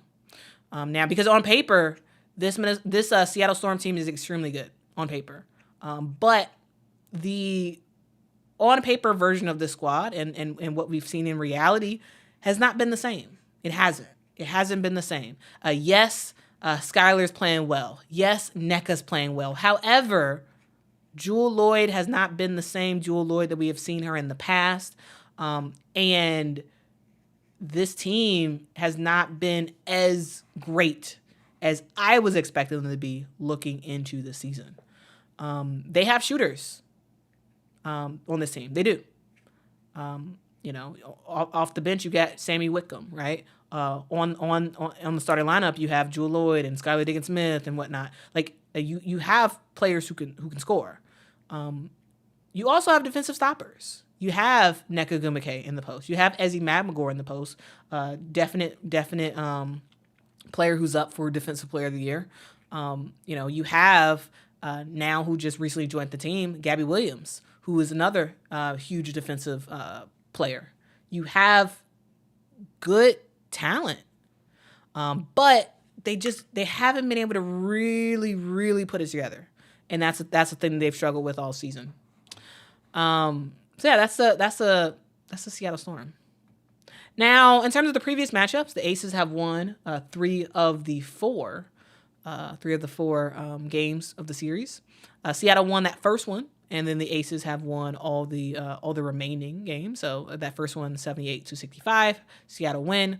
And ever since then, the Las Vegas Aces have sort of taken care of business. A thing to note, guys, is that for all of the matchups, it's basically 3-1. The better teams are 3-1, which is kind of an interesting tidbit to note. But let's get into keys to success. Let's get into keys to success for the Las Vegas Aces. Now, this is not a cakewalk for them. It's not a cakewalk. So in order for this team to get the dub, Tiff Hayes, it's your time to shine, girl. Tiff Hayes has been one of the best six women in the WNBA this year. She definitely should be in the running for for Sixth Woman of the Year. She has been absolutely a game changer at times for this Las Vegas Aces team. She needs to be even more impactful. She needs to be even more impactful for this team. A'ja Wilson needs her mid-range to fall consistently. Yes, A'ja Wilson is a really good mid-range shooter. But there are some games where she struggles. Like she just struggles and she can't get shots going. She can't get her mid-range going. So if this team wants to be able to, make it out of the series, A'ja, you got to get your mid-range to fall early. You got to get it to fall early. Most of the time it's falling. But there are some games where she really does struggle with that, and so that to me is the thing that sort of is a big key, because if A'ja Wilson struggles to score, Nah, you ain't got no real chance. It's gonna be a struggle fest for the Aces to win if you know Asia Wilson isn't in tip top shape. Though this white tee Asia Wilson, she's looking pretty great. But I will say, guys, did y'all see Asia? She has now I saw her with a photo of a white t-shirt with her logo on it, her Nike logo. So she is, I don't know if you can buy it for merch right now, but yeah, so that's kind of cool how she's turned that random white shirt that she was wearing into possibly more of a bag, more money. and adding a white t-shirt to her merch line with her logo on it. So just, gotta look for opportunities to get that bag. All right, continuing on. We need Finals MVP Chelsea Gray to be Chelsea Gray. So the question is, will the real Finals MVP Chelsea Gray please stand up? Please stand up. Please stand up. I was gonna do the Slim Shady song. I'm the real Slim Shady with Chelsea Gray in it, but it was gonna be very stupid, so I'm not gonna do it. But yeah, Chelsea Gray, they need you. They need you. They need you. They need you. They need you. They need the Finals MVP version of you. Yes, you are coming off an injury, and that is a huge thing. But if the Aces are going to repeat, not only do you need Asia Wilson being Asia Wilson, not only do you need Jackie and Kelsey to do their thing, you need your point guard to be a point guard. That's what you need. Okay? That is exactly what you need. And as time has gone on, she's gotten it together. And she came back right before the Olympic break. Didn't look that hot in the Olympics. Came back to the regular season, and over time, she's getting into her groove.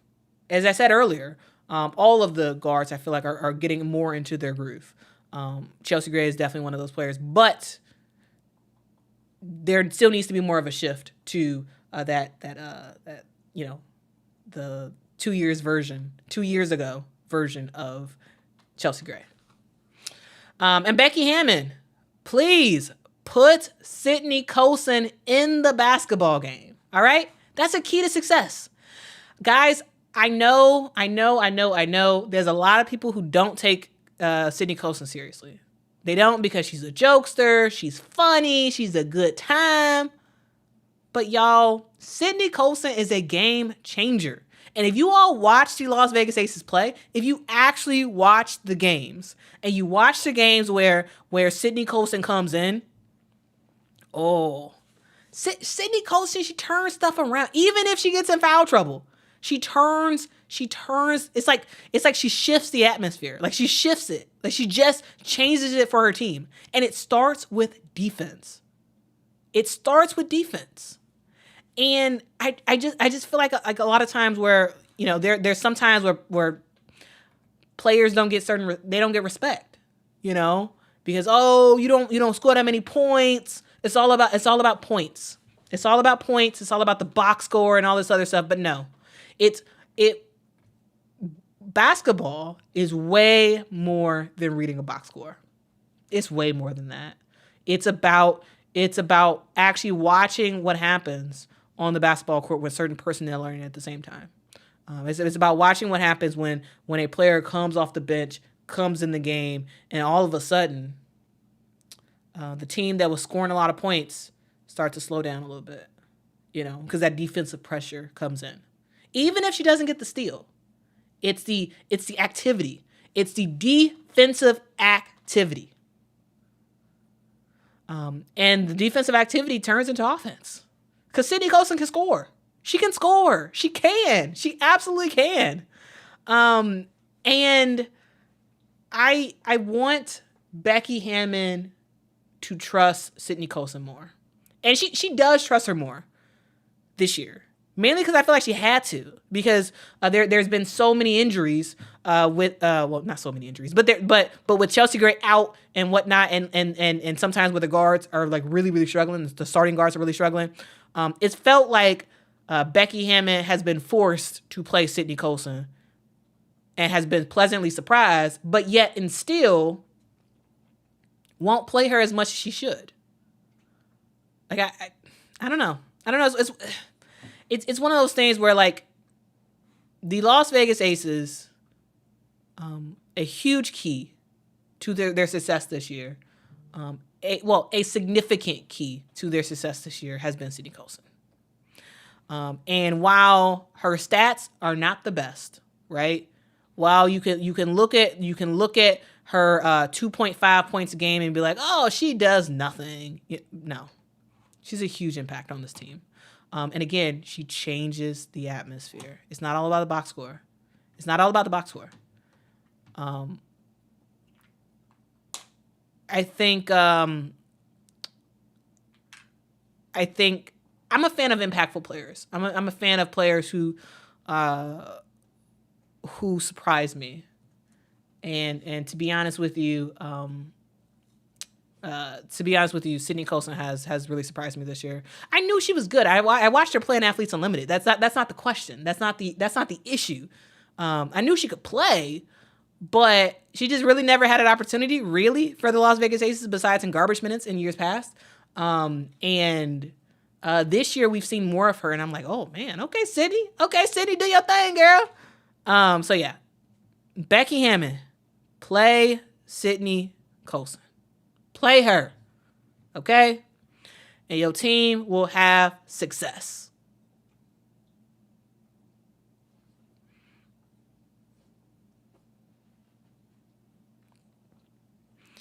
Mike says maybe the first thing Quita has said I don't agree with it about Sydney Colson, about her being a really good player who should play more. That's fair. I mean, that's fine. That is absolutely fine. It's okay to not agree with everything I say. I try my best to like back up what I say. But if you ultimately disagree, that's absolutely fine. That is absolutely fine.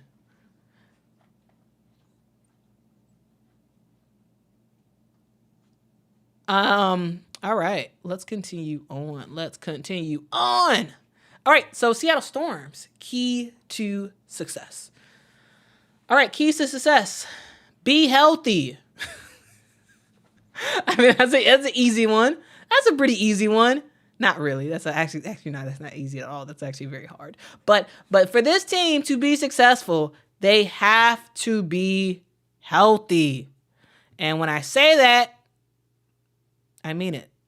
Ezzy Magmagor, I can't remember if they said for sure if she's playing on Sunday or not. I know Jewel for sure is, even though she's had a knee injury. But Ezzy Magmagor, I'm not sure. But for this team to be successful, you need both Ezzy and Jewel. You need them both. Okay? I need them both to be healthy and to stay healthy for the remainder of the playoffs. And guys, we need to see Notre Dame's Skylar and Jewel Lloyd. As we know, Skylar chose to go to the Seattle Storm. One, because she wanted to play for Noelle Quinn, but also because she wanted to play with Jewel Lloyd. Jewel Lloyd is a player that Skylar's familiar with. They played for one season together at Notre Dame in South Bend, and we need to see magic. We really do. Skylar has been doing her thing as PG1, right? She's been passing that ball. She's been looking for her shot. She's been scoring when she needed to. But we haven't seen Jewel Lloyd go back to form, and so that's what we need. We need to see Jewel Lloyd. We need to see Jewel Lloyd score that basketball. We need to see it. Last year, Jewel Lloyd hit the WNBA record for most points in a season it was broken this year by A'ja Wilson, but we saw that last year. Jewell Loyd can score for days. She can score the basketball. But it is important. It is absolutely important for her to be the offensive firepower. Because, yeah, Skylar can do what she does, but Jewell Loyd is the X factor in this one. We also need the Olympics version of Gabby Williams to show up. She has to show up. Has to absolutely show up. This is a player who is a top talent in the world. The way that she played in the Olympics was freaking amazing. Yes, her team in France ultimately lost. And she had that shot that was ended up being a 2-pointer, but she was this close to having that be a 3-pointer, and it'd be a different scenario with the Paris Olympics. But Gabby Williams is a straight up baller. She is immensely talented, but we haven't seen it this year for the Seattle Storm. We haven't seen the full of what Gabby Williams did at the Olympics. We haven't. Not this year. We haven't seen it for the Seattle Storm. And so for the Seattle Storm to make some noise, Gabby, you gotta be Olympics Gabby. You gotta be Olympics Gabby.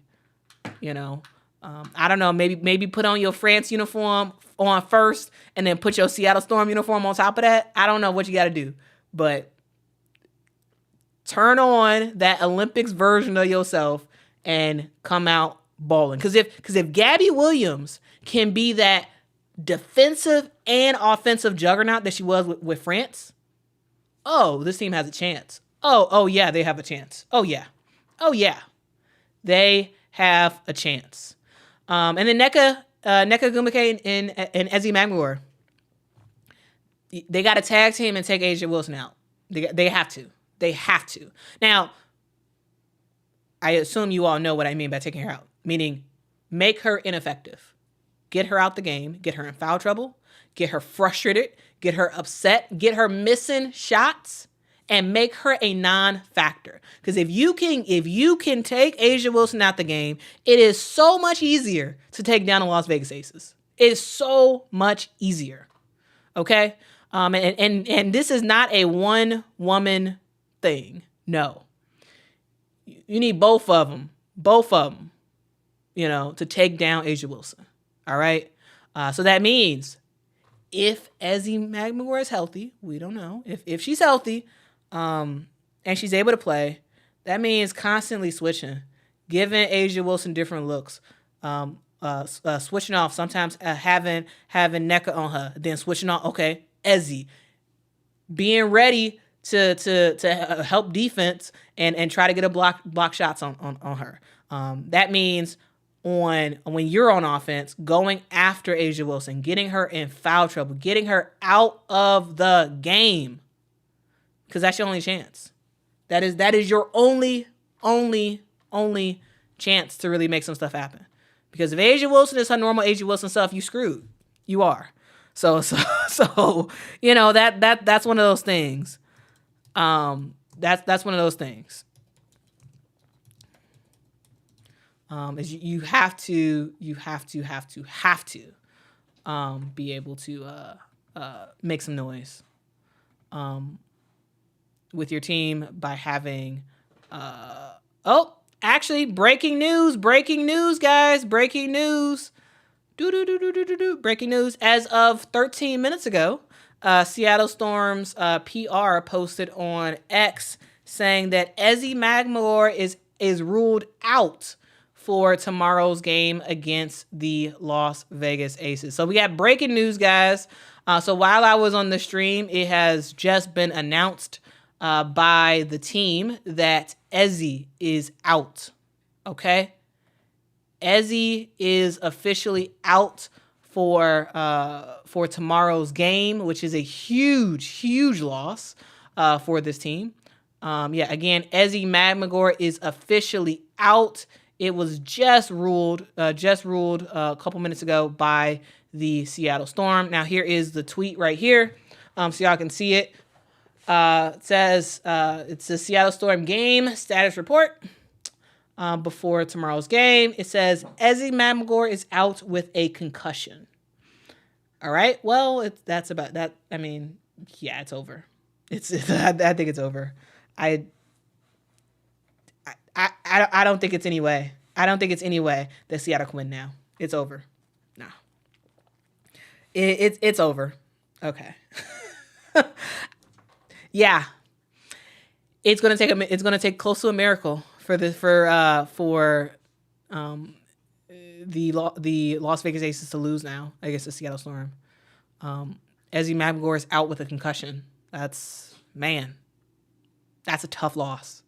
That is a tough loss for this team. Wow. But again, guys, breaking news. This was posted to X about 13 minutes ago. Or now it's about 16 minutes ago.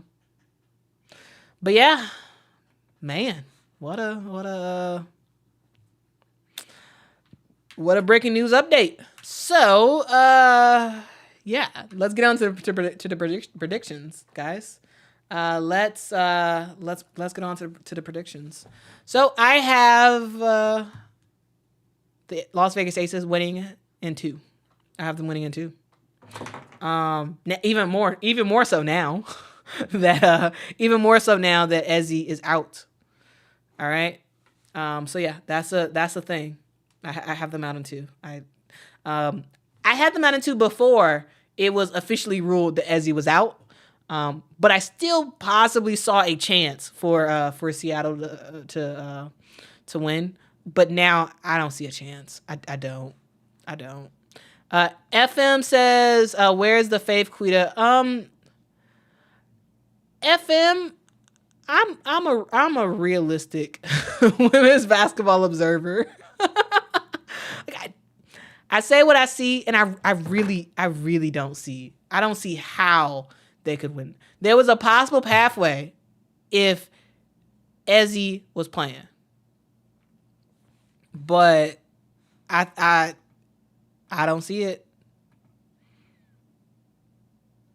I really don't see it.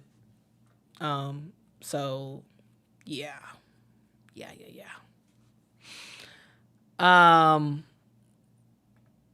Tatfu says a sweep, no shot. Yeah. I don't see it at all that the Storm could win. Mike says 2-0. Art Dog says sweep. Yeah, we'll see. We will see. Steve says, "What's the official Seattle Storm site say about Ezzy? I don't trust X."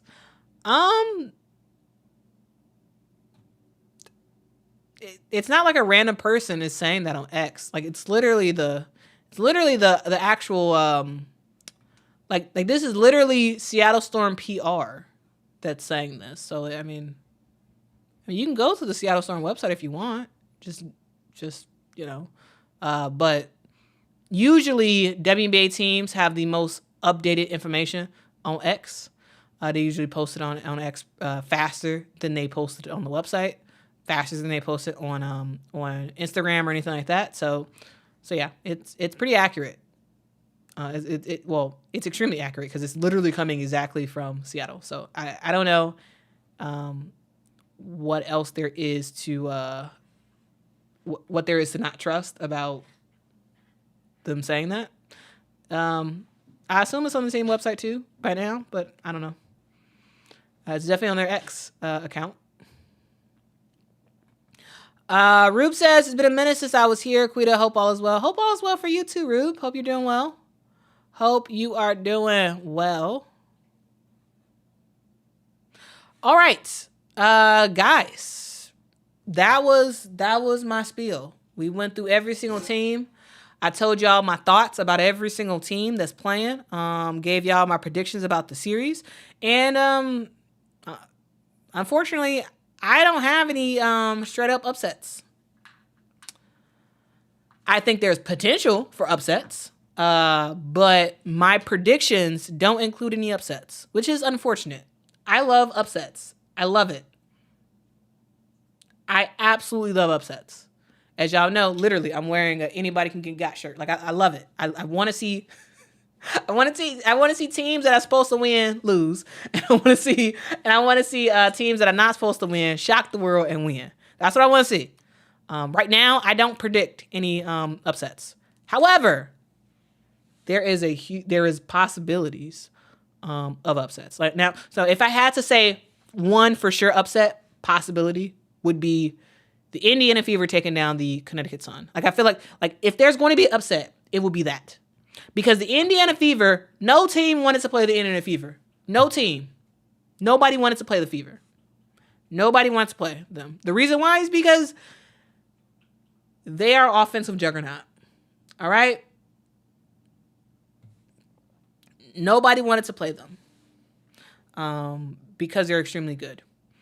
And they are basically kids who are running around and playing fun, playing free, and dominating. And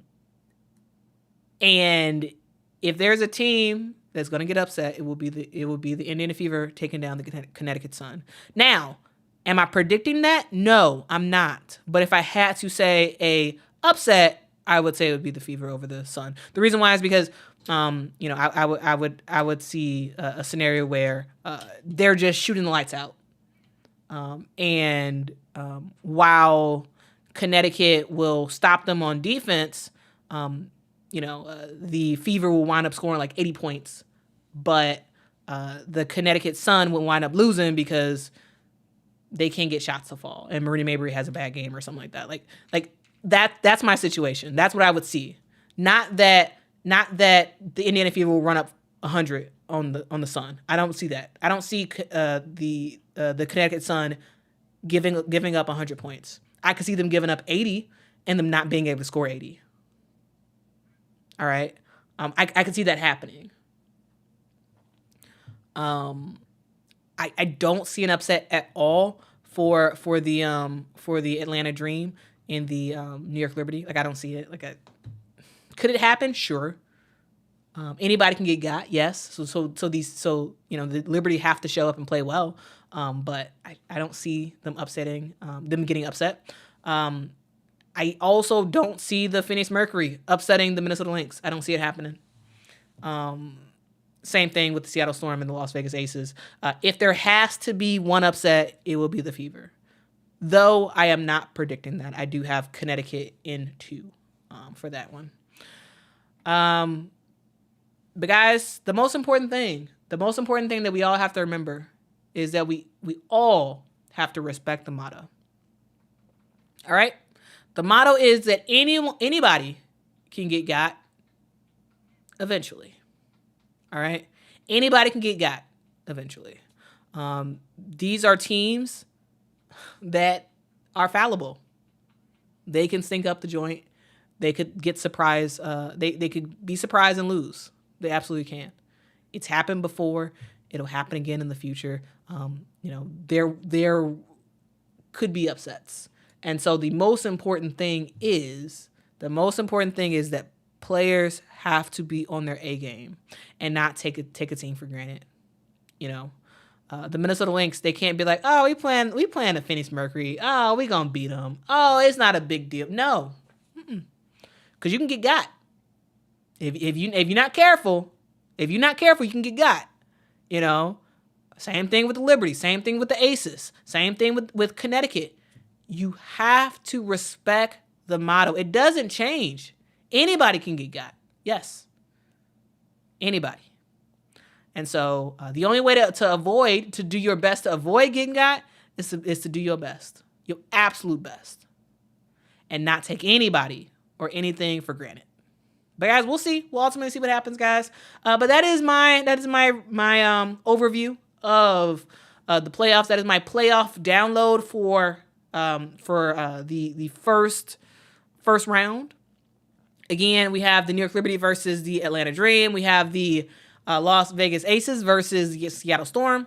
Connecticut Sun versus the Indiana Fever. And the Minnesota Lynx versus the Phoenix Mercury. So that is what we have right here. So yeah, guys, we gonna see. We gonna see what happens. We are ultimately going to see what happens. All right. And I think we can end it on this. This is a good comment. Jennifer says, when Chicago won in 2021, they were a 6 seed. Yes, guys, it does not matter where you are in the standings. You can win a WNBA championship.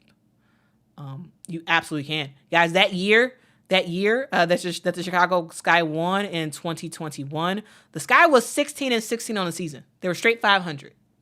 Straight 500 on the season. All right? This team, the team had a horrible stretch of games, and I know that because I was there. I was watching all those games in person. It was not good to see. It was ugly to see. But the Sky got it together. They went on a run in the playoffs, and they ultimately got it done. This is a team that they got it together at the last minute. That's all it takes. Everything washes clean. It's 0-0. It is 0-0 in the playoffs. 0-0. So yeah, anybody can win. Okay? And nobody was expecting the Sky to win in 2021. Nobody was expecting us to win. We had this was the year that Candace Parker just came to the Chicago Sky. The thing to note, yes, people have rosy eyes about Candace Parker, but you have to remember, in that year, in 2021, there was a vote that was done in the preseason. There was a vote that was done in the preseason about most overrated players. In 2021, Candace Parker was voted most overrated, guys. They didn't think Candace Parker was good. All right? A lot of people were like, "Oh, Candace Parker's washed up," and all this other. Candace Parker was not getting the respect when she went over to the Chicago Sky. She wasn't. And Kalia Copper was not the Kalia Copper that we see now. She wasn't. All right? She was not at all. She was a good player, but she wasn't. She's not the Kalia freaking Copper. She became Kalia freaking Copper in that season. So I want to just make sure that when we talk about history, I want to make sure that we sort of put it into context, because it's I feel like that, you know, when people look back on stuff, they're like, oh, well, they had this and they had that. No, these players weren't. The Sky were not expected to do anything. Candace Parker, it was like Candace Parker just wanted to go home and like enjoy going back to Chicago and whatnot. Like, no one was checking for Chicago to do to make some noise. As Sky fans, yes. As Sky fans, I thought that the Sky was a championship contending team the first year we got Candace Parker. Did the rest of the league think that? No, they didn't. They didn't think that. They didn't think that at all.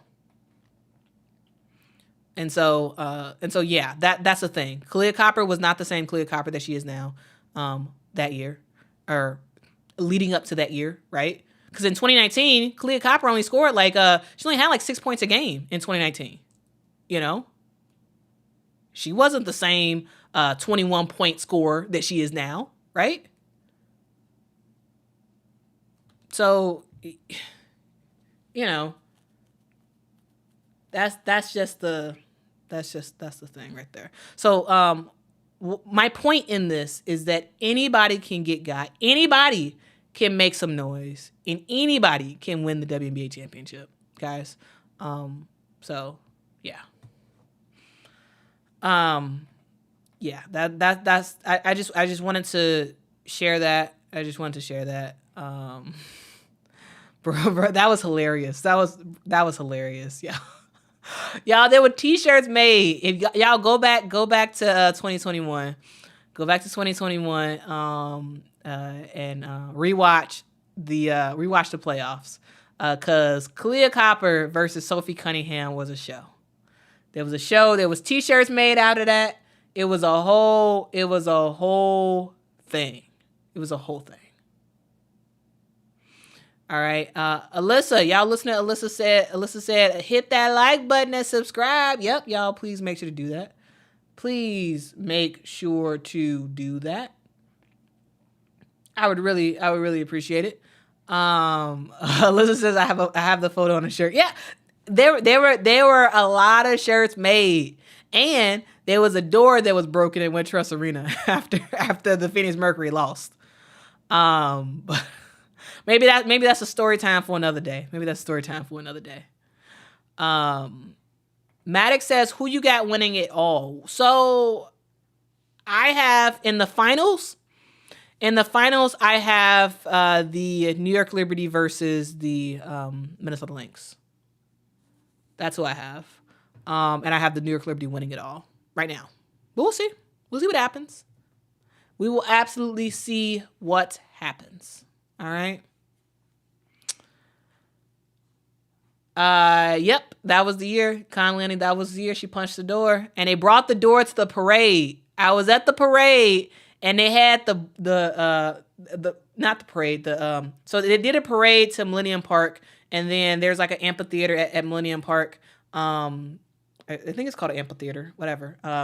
But they were on, they had like a, after the parade was over, they had like the talking thing with the players on the stage, and they were talking and whatever. But they had the door propped up at Millennium Park. So someone brought the door. It was hilarious. It was hilarious. But yeah, that was a whole thing. That was a whole thing right there. Christian says, why not the Aces? I don't think the Aces have enough. I don't think they have enough. I think the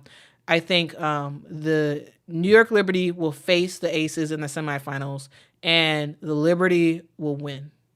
I'm going to let y'all know after the first round is over what my predictions is about like how many games it'll take the Liberty to win that semifinals. But yeah, I don't see the Aces winning. I don't. There's a pathway for them to win. Absolutely. There's a pathway for all these teams to win. But I don't see it right now. I don't see it. But we'll see. We'll see what happens. I am okay to be wrong. Guys, I was totally wrong earlier in the season about the Minnesota Lynx. I was absolutely wrong. And so it's fine. I will admit if I am wrong. Ultimately, I say what I observe. I say what I see. And if I'm wrong, I'm wrong. But I'll tell you why I think the way I think. And we'll see what happens in the end. We'll see what happens. Guys, thank y'all so much for rocking with me. Make sure to hit that like button. Make sure to hit that subscribe button and make content all about women's basketball. So if that is your thing, make sure to subscribe to the channel. Guys, I hope y'all have a fantastic evening. I will talk to y'all tomorrow. Tomorrow I will go live for as many games as possible. So I think I'll be able to go live for the first 3 games. I don't think I'll be able to go live for the Aces versus Seattle Storm game. The reason why is because that game is at 9 p.m. Central Time, and the games are literally back to back from noon until 11 p.m. All right, and so I don't think I can be live for that whole time. Like that's too much. I will be doing a play-by-play. The goal is for the first 3 games I'll have a play-by-play for. And after that I can't because I have to go to work on Monday. And I have other stuff I need to do. so I will blame ESPN and blame the WNBA for putting these games in 2-hour slots. It's ridiculous. There's no breaks in between these games. No breaks at all tomorrow. It's ridiculous. But anyway, yeah. I will try to be alive for as long as I can, but again, I have to get ready for my actual job on Monday, so I don't think I'll be able to do that last game. And also I'll be very, very hoarse once I'm all done. Like even these like 2-hour live streams take a lot out of my voice. I can't imagine. We'll see after the first 2 games how I feel, and then we'll see what happens. All right. Quintus says plus your voice. Yeah, my voice will go out. FM says bump that job, Quita. What, are you gonna pay my bills? FM, are you gonna pay my bills? Are you gonna give me money? And when I said that, I was thinking, can you pay my bills? Can you pay my automobiles? Something, something, something, something. Dun, dun, dun, dun, dun, dun, dun, dun, dun. But yeah, FM, are you gonna pay all my bills? Are you gonna do that? I think not. So yeah. Anyway, guys, thank y'all so much for rocking with me. CAC, great question. Says Quita, who does scheduling? Why wasn't there games today? The scheduling is done in combination with the league, the individual teams and their arenas, and the media partner. In this case, the media partner is ESPN. All right. So they all come together and they all collectively decide. More weight is on the media partner, where they're able to pick the time slots that they want, right? So it's a collaborative process, but more weight is on the media partner, where they're able to kind of be like, okay, we slotting you into these certain slots. And unfortunately for the WNBA, we were slotted in literally every 2 hours. There's a new game, which means, guys, that the games will overlap, guys. They will absolutely overlap. We will see games overlap. We'll see opportunities where the New York Liberty versus the Dream, they're in the fourth quarter with 5 minutes left to go on ESPN, and then on ABC at that same time, the Indiana Fever and the Connecticut Sun are tipping off. We're going to see that. It's terrible. Games don't finish in 2 hours. They don't. It's very rare that games actually finish in 2 hours. Now, why this is? Sure, absolutely. I'm sure football is a thing that is a factor and whatnot. But it sucks, guys. It sucks that you're going to miss a part of at least one, if not two games tomorrow. You're going to do that. You're going to miss it. Okay? Because there is no way this Dream game will be over, or this Dream Liberty game will be over in 2 hours. That game starts at noon.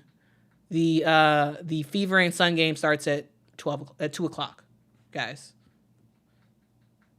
The Mercury Lynx game starts at 4 o'clock. It's terrible. It's not good. It is not good. Rachel says if refs had time limits on reviews, they'd finish in 2 hours. Maybe, yeah, maybe it'd be a little bit easier if they called less fouls and they didn't check the monitor. Yeah, they could finish in 2 hours. But they're going to call a lot of fouls, and they're going to check the monitor. So that's how we're not going to finish in 2 hours. But yeah, anyway, that's it, guys. Appreciate y'all so much for rocking with me. Y'all have a great evening. Rest up. We got a lot of great games to watch tomorrow. Make sure to go to church. And then after that, go home, watch the games, and have a great time. Luckily for me, my service will be over way before 12, so I'll be in time for the game. But anyway, that's all I got to say. Guys, be kind to folks. Be respectful to people. Know that people are human beings. And when you type something in the chat, when you say something in real life, you are talking to a living, breathing human being who has thoughts, has feelings, has a heart, has a mind of their own, and maybe, just maybe, what you said is something that they take with them for the rest of their life. So be careful. You have a lot of power in your voice, so use it very, very wisely, guys. I love you guys, if you didn't know. I love you. Hope you all have a fantastic day. You matter. You are very, very important. And I'm happy that you are on this earth, guys. I will talk to y'all tomorrow for a long